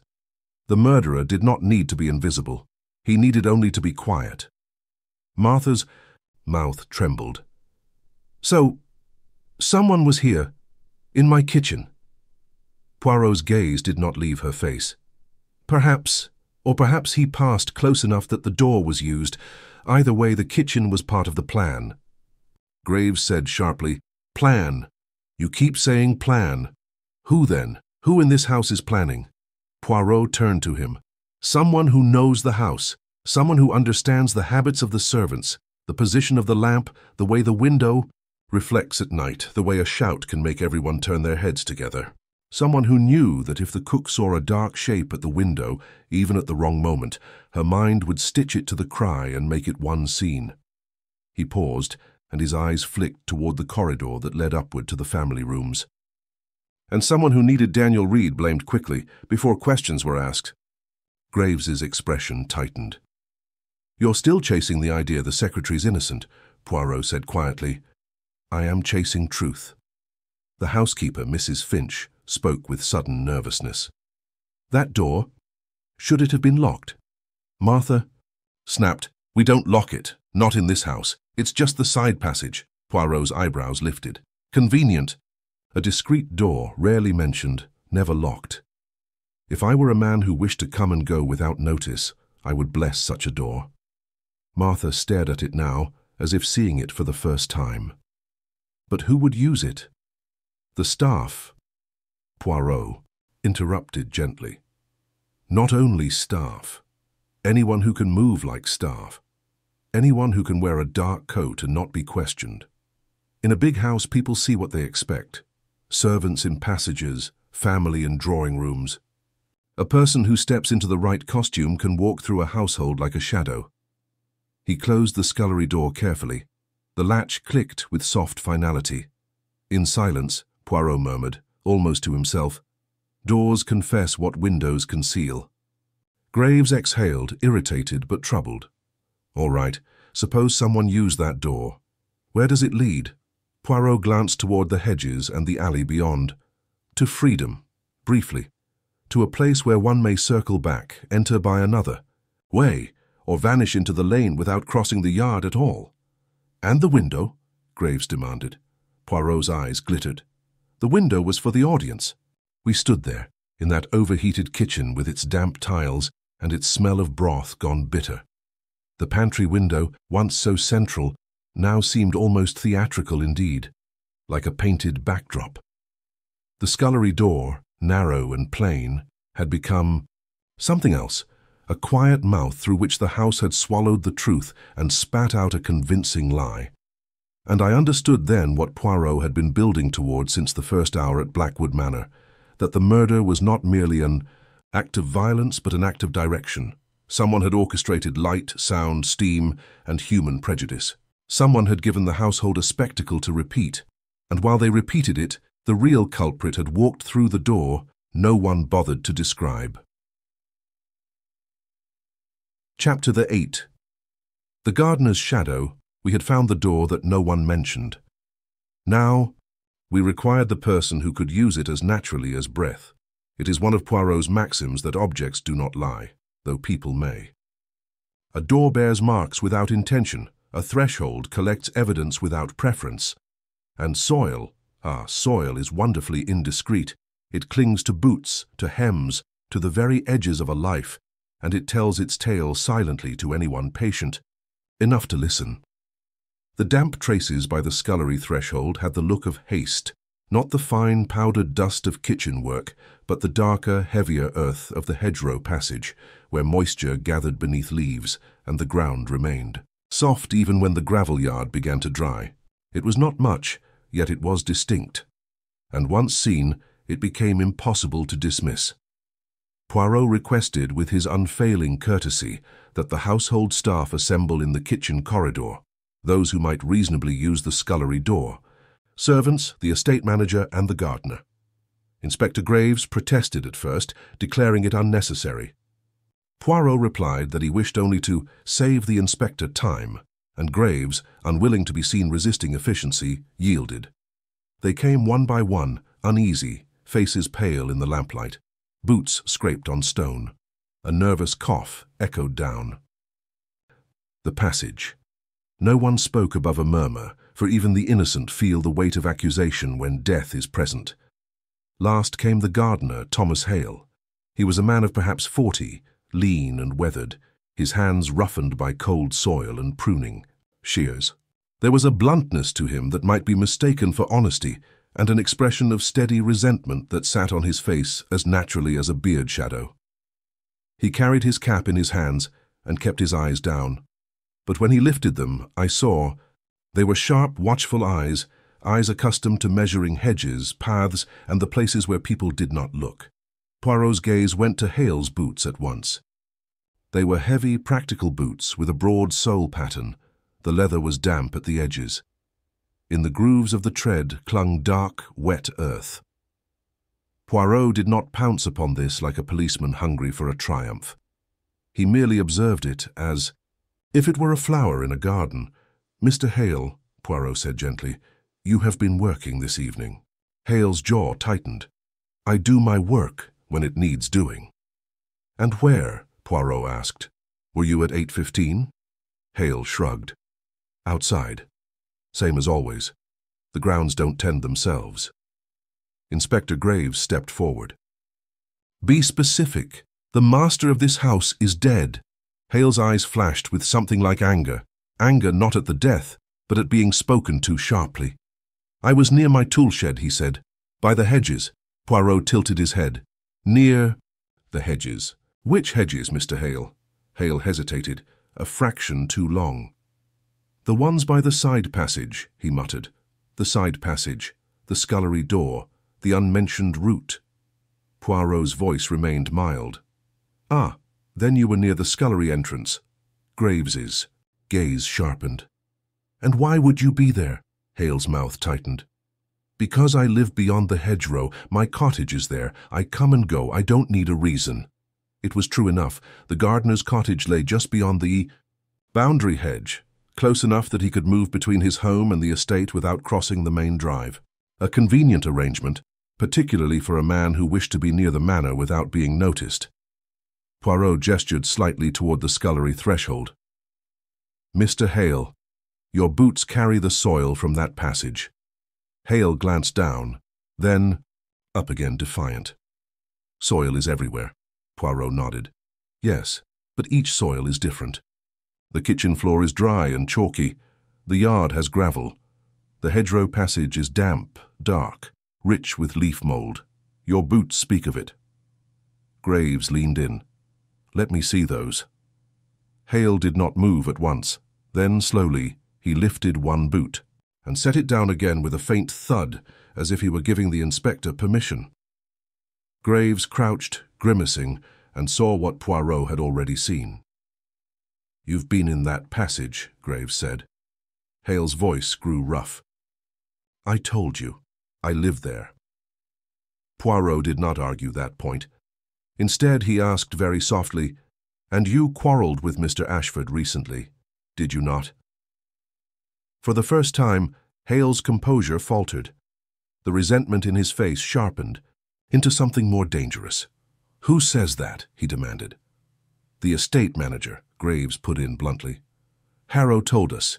You were threatened with dismissal. You claimed unpaid wages." Hale's hands tightened on his cap. "I worked for that man 10 years, he spat. 10 years, in winter and in summer. And he talked to me like I was dirt under his shoe." Poirot's voice was quiet.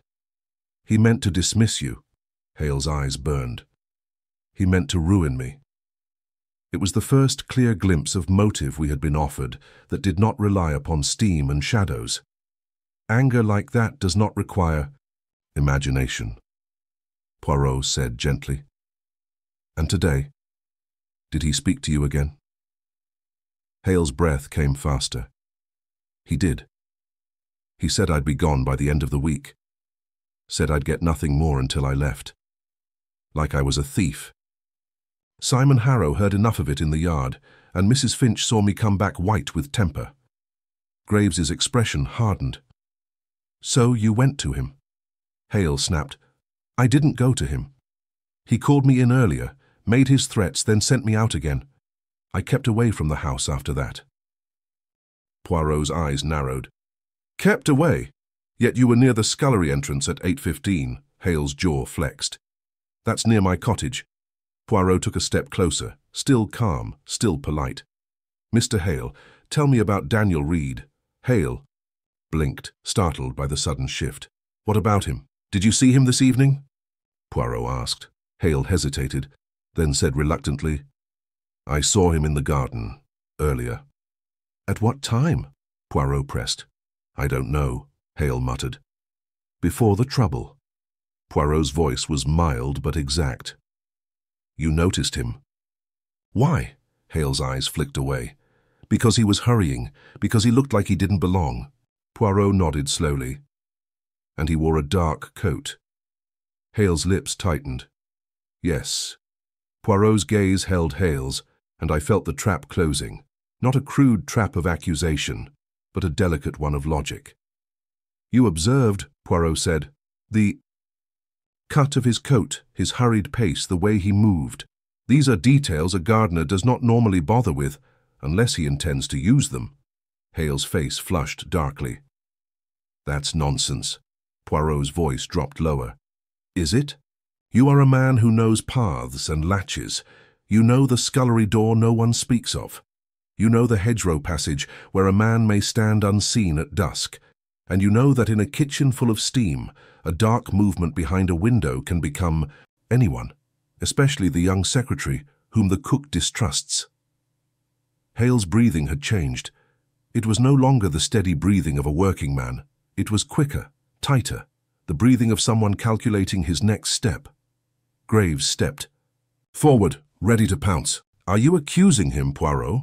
Poirot raised a hand, stopping him. His eyes never left Hale. "I do not accuse. I explain." He turned slightly, addressing us all, and I understood that he wished the household to hear the truth in a form their minds could accept. "At 8:15, Poirot said, there was a cry from the study. The house turned its head. In the kitchen, the kettle shrieked. Steam erupted. The oven door opened. Chaos. At some point near that time, a dark figure was glimpsed at the pantry window. The cook later swore it was Daniel Reed because she had seen him earlier in the garden and because she did not trust him. Her mind, like all minds, made a single story from separate strokes." He faced Hale again. Meanwhile, the true movement was not the window. It was the scullery door. A quiet creak, a quick step, A man entering or leaving by the passage that no one mentions because it is not theatrical. Hale's voice came out harsh. You can talk all night. It doesn't put a knife in my hand. Poirot nodded. No, but it places you where the knife might be carried. Graves snapped. We found the letter opener in the study. And wiped clean, Poirot said. A staged weapon. It does not belong naturally in the hand of a gardener. But the gardener does not need to use his own weapon if he can use the master's, if he can create a scene that points elsewhere. Hale's eyes flickered, just once, toward the corridor leading to the study. It was a small glance, but it was the glance of a man who sees again the place he swore he avoided. Poirot's tone remained gentle, almost sorrowful. Mr. Hale, you were angry. Mr. Ashford threatened you with dismissal and withheld wages. You knew he would be alone in his study. You knew the house would be eager to blame someone else. And you knew how to create the right moment, a cry to make heads turn, steam to make sight uncertain, a door to slip through quietly. Hale's mouth opened, and for a moment I thought he might deny it again. But denial requires confidence, and his confidence was draining away. You can't prove I made a cry, he muttered. Poirot's eyes gleamed. Perhaps not. But we may find what made the cry. He turned to Graves. Inspector, in the study. Did you examine the objects? Near the door, the chair, the small table? Graves frowned. We examined the body. Poirot's expression sharpened. Then examine again. A cry does not need a throat. It can be the sound of a chair overturned, a heavy book thrown against a wall, a glass broken deliberately. If Mr. Hale wished a death cry at a precise moment, he could manufacture it. Hale's hands trembled on his cap now, though he tried to hold them still. I didn't kill him, he said, but the words lacked force. They sounded less like truth than like hope. Poirot's voice softened. Then tell me, Mr. Hale, why were you near the scullery door at 8:15, if not to enter? Hale's eyes darted, toward the hedge passage, toward the yard, toward the watching servants. He was a cornered man, and cornered men think of escape. But Poirot had already removed the obvious routes. The window had been exposed as illusion. The door had been revealed as the true passage. The soil on Hale's boots had confessed where his mouth refused to. Hale swallowed. I heard the cry, he said hoarsely. I went to see. Poirot nodded gently. And you went by the discreet door. Hale's face twisted. Anyone would. Poirot's eyes were steady. Yes, anyone who knew it existed, and who wished not to be seen. Graves stepped forward, voice hard. Thomas Hale, you're coming with us. Hale jerked back. For what? For being near a door? Poirot raised a hand again, not to protect Hale, but to protect the truth from premature. Certainty. The very sin Graves had committed with Reed. Not yet, Poirot said quietly. We must not repeat the same mistake. We have motive, opportunity, knowledge of the grounds and soil. But we need the last piece, the act itself, and the reason for the staging. He looked at Hale with a strange, almost compassionate severity. Because, Mr. Hale, a man does not build such an illusion merely to kill. He builds it to make sure the wrong man is blamed. Hale's eyes narrowed. Why would I care who they blame?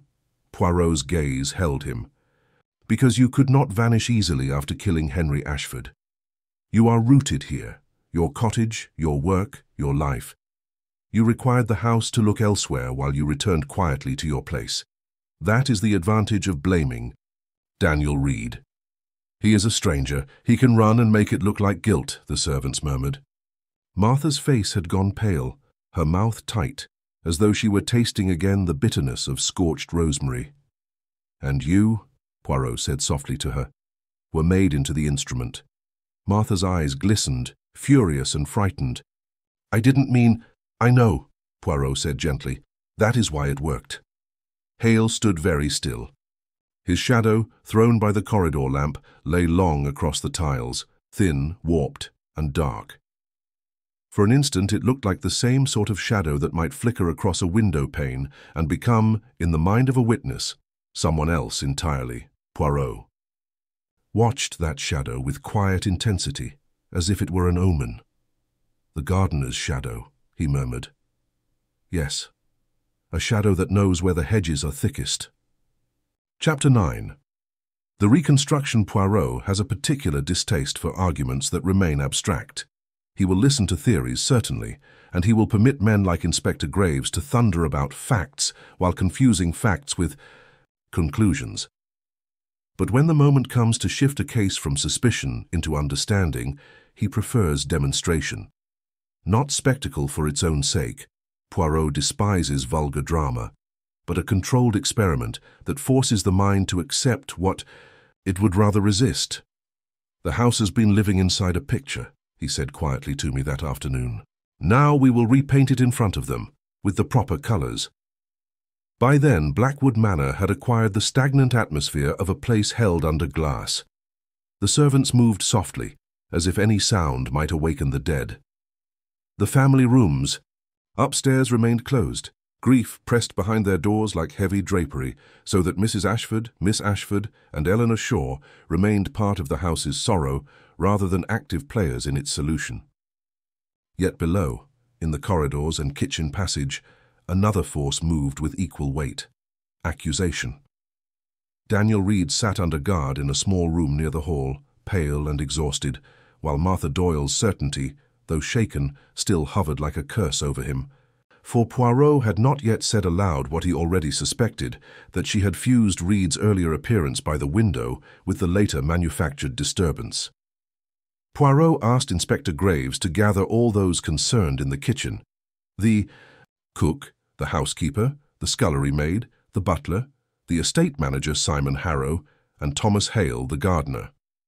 Graves protested that it was unnecessary. Poirot replied that he required no more than 10 minutes of their time. Graves, unwilling now to appear obstinate in front of the household, agreed with the stiff reluctance of a man accepting an unpleasant medicine. They assembled in a half-circle, near the central table, faces tense, hands clasped. Martha stood nearest the stove, as if she could not bear to be far from her kingdom. Annie hovered behind her. Mrs. Finch clutched her keys. Harrow watched with the narrowed gaze of a man used to weighing costs. Hale stood slightly apart, cap in hand, his jaw set.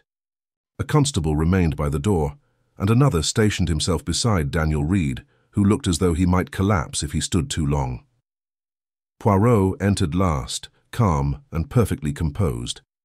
He looked at the group with polite gravity, like a judge who does not relish passing sentence but will not avoid it. "We will recreate the moment," he said, "not to humiliate anyone, not to accuse anyone by theatre, but to remove the fog that has settled upon the mind." Inspector Graves muttered, "We've already done this once." Poirot nodded. "Yes, but then only a few saw it. Now everyone who has repeated the story will see what the story truly allows."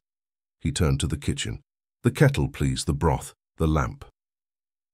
Martha moved automatically, unable to stop herself. Pride compelled her to do it properly, even now. The kettle was set on the hob.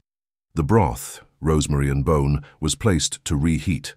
The oven was stoked. Poirot asked that the other lights be dimmed until the kitchen resembled the evening of the murder. Warm pools of lamplight, deep corners of shadow, and outside the window, a damp dusk turning to night. As the kettle began to build its impatient song, Poirot positioned the players with that quiet precision that made even Graves obey without realizing he had been directed. "Daniel Reed," Poirot said, "you will stand here, beside me. You will not move." Reed stepped to Poirot's side. The constable remained close, but for once Reed's posture was less like that of a trapped animal. There was a thin strand of hope in him now, a hope built not on mercy, but on method. Poirot looked toward Thomas Hale. "And you, Mr. Hale, will walk outside along the gravel path beneath the pantry window. At my signal you will pass swiftly, just as a man passes when he wishes not to linger." Hale stiffened. "I'm not here to—" Graves cut in sharply. do it." Hale's eyes flashed, but he complied. He was escorted outside by a constable. Through the window I could see his figure merge into the damp gloom, the lantern by the laundry door throwing faint light across the wet gravel. Poirot turned back to Martha. "Madam, you will stand where you stood. You will stir as you did." Martha's lips pressed tight. She seized the spoon and began to stir, her movements brisk and angry. The broth's pleasant scent rose, then sharpened as it began to smoke slightly at the edge. Poirot had insisted upon that detail. Annie opened the oven door a crack, letting a wave of heat roll outward. The kettle's sound climbed from mutter to shriek. Poirot's voice was calm. "Now!" A constable in the corridor struck the wall with his lantern as before, producing a sudden sharp sound, an imitation of the cry that had snapped heads around at 8:15. Instinct did what it always does. Shoulders jerked, faces turned. Martha's head snapped toward the window. At that exact instant, the kettle lid was lifted, and steam erupted in a furious white plume.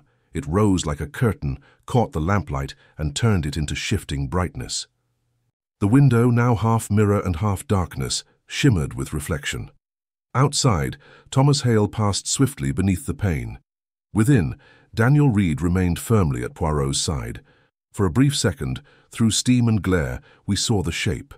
A dark silhouette sliding across the window. It was not a face. It was not even a clearly defined body. It was a suggestion. Shoulders, perhaps. A head, perhaps. A dark coat moving through light. Then it vanished into reflection and mist as if it had never been.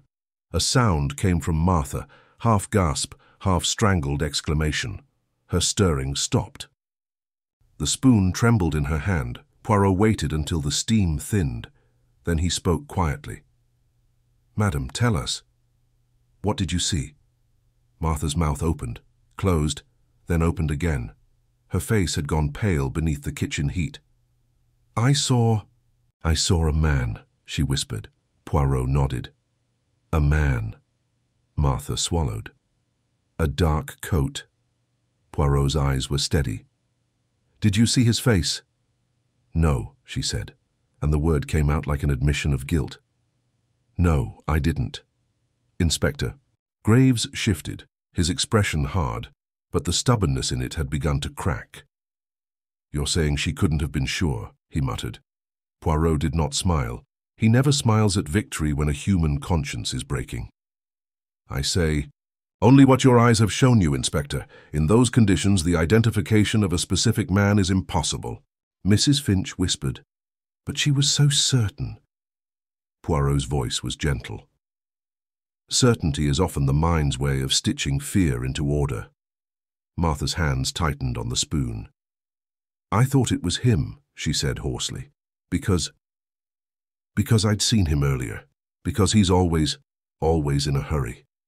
And when they said Mr. Ashford was dead, my mind—" She broke off, shaking her head as if to dislodge the memory. Poirot nodded as though he understood perfectly. "Yes, your mind did what minds do. It blended separate instants into one picture." He turned slightly so that his gaze included the whole group. "Now you have seen it.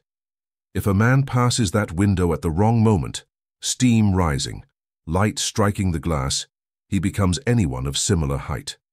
Or he becomes whoever you most expect." There was a silence, heavy and uncomfortable. It was not merely the silence of people confronted with new facts. It was the silence of people realizing they had helped push a young man toward ruin because a story had pleased them more than uncertainty. Inspector Graves cleared his throat. The sound was grudging. "All right," he said at last. "I'll concede this much. She can't swear to Reed's face. Not in that steam." Poirot inclined his head, accepting the concession without triumph. "Thank you, Inspector. That is progress." He gestured toward the door. The constable brought Hale back inside. The gardener's boots left faint, damp prints on the stone flags. In the lamplight, their tread pattern stood out clearly. Broad, practical grooves packed with dark soil. Poirot's eyes went to those boots at once.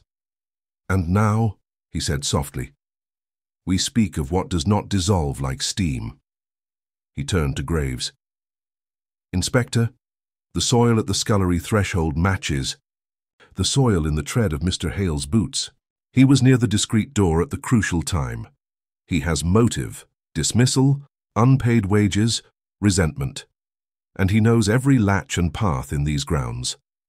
That knowledge is not common." Hale's jaw clenched. "Knowing paths isn't murder." "No," Poirot replied, "but it is opportunity.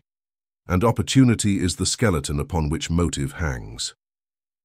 Graves looked from Hale's boots to the scullery door, then to the pantry window that had caused so much argument. His expression tightened, with reluctant clarity. "The window story was too easy," he admitted. Poirot's voice was calm. "Yes, too easy. That is why it was offered." Martha's shoulders sagged. "I didn't mean—" she began. Poirot's gaze softened. "I know. You were used. And you were brave enough to face it." He turned back to Hale. "Mr. Hale, the window's testimony has collapsed. It cannot hold a man. But your boots, your anger, your presence near the unmentioned door, these are stronger than shadows woven from steam." Hale's eyes flickered, calculating. "You still can't prove." "I went into the study." Poirot's face remained composed, but there was a quiet certainty in his voice now, not the loud certainty of Martha's earlier accusation, but the measured certainty of a mind that has placed each piece into its correct slot. "We will prove it," Poirot said. "Not with steam, with the study, with the locked door, with the object that made the cry without a throat, with the small thing you touched or moved because you believed no one would look, while everyone stared at the window." He let that hang, then added softly, "Illusion yields to method. The kitchen, once a theatre of accusation, had become a courtroom of reason. The pane of glass that had seemed to point so accusingly now looked strangely innocent, a mere surface, reflecting whatever light and fear demanded of it. And for the first time since arriving at Blackwood Manor, I felt the case turn on its true axis. The murderer's greatest weapon had not been a blade. It had been the human hunger for a simple story." Chapter X. The Scent of Truth. The confession, when it came, did not arrive like a thunderclap. There were no wild eyes, no theatrical declarations, no sudden collapse to the floor with hands clutching at the heart. That sort of performance belongs to melodrama, and Poirot has always held melodrama in contempt. Real guilt, he often says, rarely seeks an audience, it seeks only release. We were gathered in the library for the final time. Inspector Graves, stiff and guarded. Mrs. Finch with her keys trembling faintly. Simon Harrow with a face that tried to look surprised and achieved only calculation. Martha Doyle pale and stubbornly upright. Annie hovering like a frightened shadow. And Daniel Reed, still under guard. His shoulders drawn tight as if the very air were an accusation. Poirot stood by the mantel with the quiet authority that never raised its voice, and yet somehow filled a room more completely than shouting ever could. He had arranged the chairs so that all could see one another, including Simon Harrow and Mrs. Finch, whose earlier accounts of Hale's quarrel with Ashford now mattered more than they had seemed to at first. There would be no hiding in corners. The manor itself seemed to listen. Even the clock on the shelf ticked more loudly, as though eager to record this moment properly after so much manufactured timing. Poirot began, as he always does, not with the final name, but with the orderly laying out of facts. "We have been invited," he said, "to believe in a simple picture, a cry, a fleeing man, and a cook who sees clearly through steam and reflection. The police accept this picture because it is convenient. The household accepts it because it is comforting to have a culprit immediately. And the culprit is chosen because he is the easiest to place inside that picture, young, anxious, a stranger." His eyes moved to Daniel Reed. Reed flinched, as if expecting condemnation even now. "But," Poirot continued, "a convenient picture is not the same as a true one." He turned slightly, and his gaze rested upon Thomas Hale. The gardener stood near the bookcase, cap in hand, his face set into a stubborn mask. Yet I saw what Martha had seen earlier, the faint strain in the jaw, the shallow breathing, the eyes that measured exits. This was a man who had hoped confusion would be a wall, and who now realized it was only mist. Poirot spoke without cruelty. "Mr. Hale, you have the knowledge of the grounds. You live beyond the hedgerow. You know the scullery door, the unmentioned door. You know that the pantry window by night is not an opening but a mirror. You knew that a dark shape passing the pane at the wrong moment could become anyone the witness already expected." Inspector Graves cleared his throat. "We have motive too," he said grudgingly, as though he resented being forced into agreement. "Unpaid wages. Threat of dismissal." Poirot inclined his head. "Yes. Anger, resentment, humiliation. They can be powerful." He did not rush. He spoke of the manufactured moment, how the household had anchored itself to 8:15 because one person looked at a clock after hearing a disturbance, and then everyone else inherited that certainty. He spoke of the kitchen theatre, the kettle's shriek, the oven's breath, the steam rising like a curtain. He spoke of glass and lamplight, of how reflections marry shadows and produce phantoms, and then he spoke of the study. The door was locked, Poirot said. "This is meant to impress us, but the lock was simple, and the key was conveniently left in it, as if someone wished to say, 'Look how impossible it is.' A locked door can be a boast, Inspector, not a barrier." Graves frowned. "We forced it." "And before you forced it," Poirot said gently, "you heard nothing from within. Yet the lamp was lit, the fire was arranged, the papers lay as though the master had been working calmly. It was a room prepared to appear ordinary, prepared by someone who had time inside it." Simon Harrow shifted uneasily. Mrs. Finch clasped her keys so tightly they pressed into her palm. Poirot's eyes remained on Hale. "You were near the side passage at the crucial time. Your boots carried the damp soil from the hedgerow. Those traces appeared at the scullery threshold, where no one wished to look because the window offered better drama. You slipped through the discreet door while every head turned toward the shout." Hale's lips curled. "You still haven't proved I made the shout." Poirot nodded. "No. But we have found what created it." At this, Graves straightened. He had sent a constable to re-examine the corridor outside the study and the small hall near the clock, as Poirot directed. The man returned with a simple object, a heavy brass ornament from a side table, its base slightly dented, as if it had been dropped or thrown. The table itself bore a fresh scrape against the wall. Poirot held the ornament up for all to see, but he did not wave it like a trophy. "This," he said, "can make a cry without a throat. A sudden crash, timed precisely, heard as a shout when the mind already expects one. A cue." Martha made a small sound, half breath, half realization. Poirot continued. "The murder did not require a voice. It required only a sound that would make the kitchen turn its head at the right instant. While the household turned, the murderer needed only to create the impression of flight by ensuring the cook had already noticed Daniel Reed earlier in the evening and by using steam and glass to make a shadow persuasive. Daniel Reed's face was white, his lips parted as if he could not quite breathe. Poirot's tone softened. "Mr. Reed did not help himself by running, but a frightened man runs, and that is why he was chosen.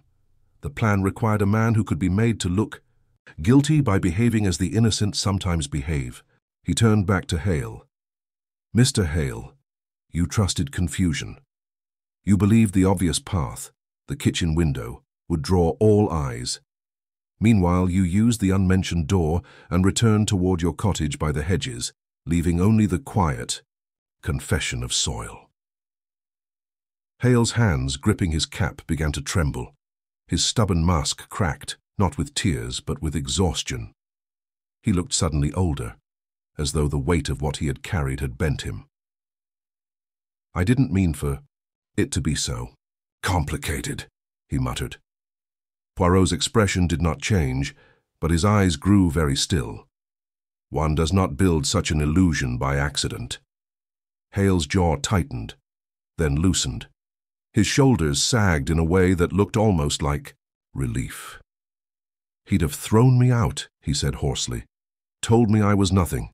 10 years, and he treated me like rot in the beds. I went to him to make him pay. I wanted him to listen." He laughed. His voice broke on the last word, not with grief, but with humiliation. Graves stepped forward. "So you killed him, and then staged the room?" Hale stared at the floor. "Yes," he said, and there was no drama in it at all. Only resignation, as if he were finally laying down a tool he had carried too long. "Yes, I struck him with the letter opener, because it was there. I didn't bring anything. I didn't think beyond the anger." He swallowed. "Then I heard footsteps, voices. I panicked. I locked the door, made the noise in the hall, slipped out the side. And I saw that young man, Reed, earlier. Knew the cook didn't like him. Thought it would all fall on him." Martha's face crumpled for an instant, then hardened, again as if she could not bear her own shame. Poirot said quietly, "And it nearly did." There was a long silence. In that silence, I felt the household's relief and horror twined together. Relief that the culprit was found, horror at how close they had come to condemning the wrong man, and perhaps a deeper horror at realizing how easily a mind can be guided by spectacle. Inspector Graves nodded to the constables. "Take him." Hale did not resist. As they led him away, he looked neither left nor right. His confession had drained him of even the energy to be angry. He walked as a man walks into bad weather, because there is nowhere else to go. Only when the door closed behind them did the room seem to exhale. Daniel Reed swayed slightly. The constable beside him loosened his stance, no longer guarding a killer but a man who had been held at the edge of ruin. Reed's eyes flicked to Martha, not accusing, not triumphant, only wounded. Martha's lips trembled. "I truly thought—" she began. Poirot interrupted softly, not unkindly. "You thought what your senses allowed you to think, and what your feelings encouraged you to think. That is why I asked you about smell." She stared at him. Poirot's voice became almost reflective. "What one smells, hears and feels shapes what one believes one sees." In the kitchen, at that moment, there was bitterness in the air, steam in the eyes, heat on the skin, and a sudden sound to make the heart jump. The mind demanded order. It painted one moment from two. It is not a lie. It is a trap of being human. Martha's shoulders shook once, as if a sob tried to escape, and she refused it. "So I nearly hanged him with my mouth," she whispered. Poirot's gaze was steady. "You nearly did, and now you will remember perhaps that certainty should be earned, not declared." Later, when the house had drifted away into quiet, when Graves had gone to his paperwork, when Mrs. Finch had retreated to her duties, when Reed had been released into the butler's care and the stiff kindness of hot tea, I found myself once more in the kitchen. The fire had been lowered. The kettles were quiet. The steam was gone. Yet the warmth lingered in the tiles, and in the air there remained a faint scent of rosemary, ghost-like and persistent. It reminded me of that pivotal question. So small it had seemed, so odd it had sounded, and yet how it had opened the door that spectacle had concealed. I stood by the pantry window and looked out into the night. Now, without the lamplight angled just so, without steam to weave phantoms, the glass showed what it truly was, a simple barrier between inside and out. The yard lay empty. The hedges stood dark and still. Nothing moved. Truth had not shouted. From the beginning. It had waited, quietly, behind the unmentioned door, in the damp soil at a threshold, in the physics of glass, in the humble honesty of smell. Poirot's voice came softly from behind me. "You see, my friend?" "Yes," I said. He nodded, satisfied not with triumph, but with restoration. The restoration of order earned through reason, not seized through panic. Truth, Poirot murmured, does not demand to be believed. It waits to be understood.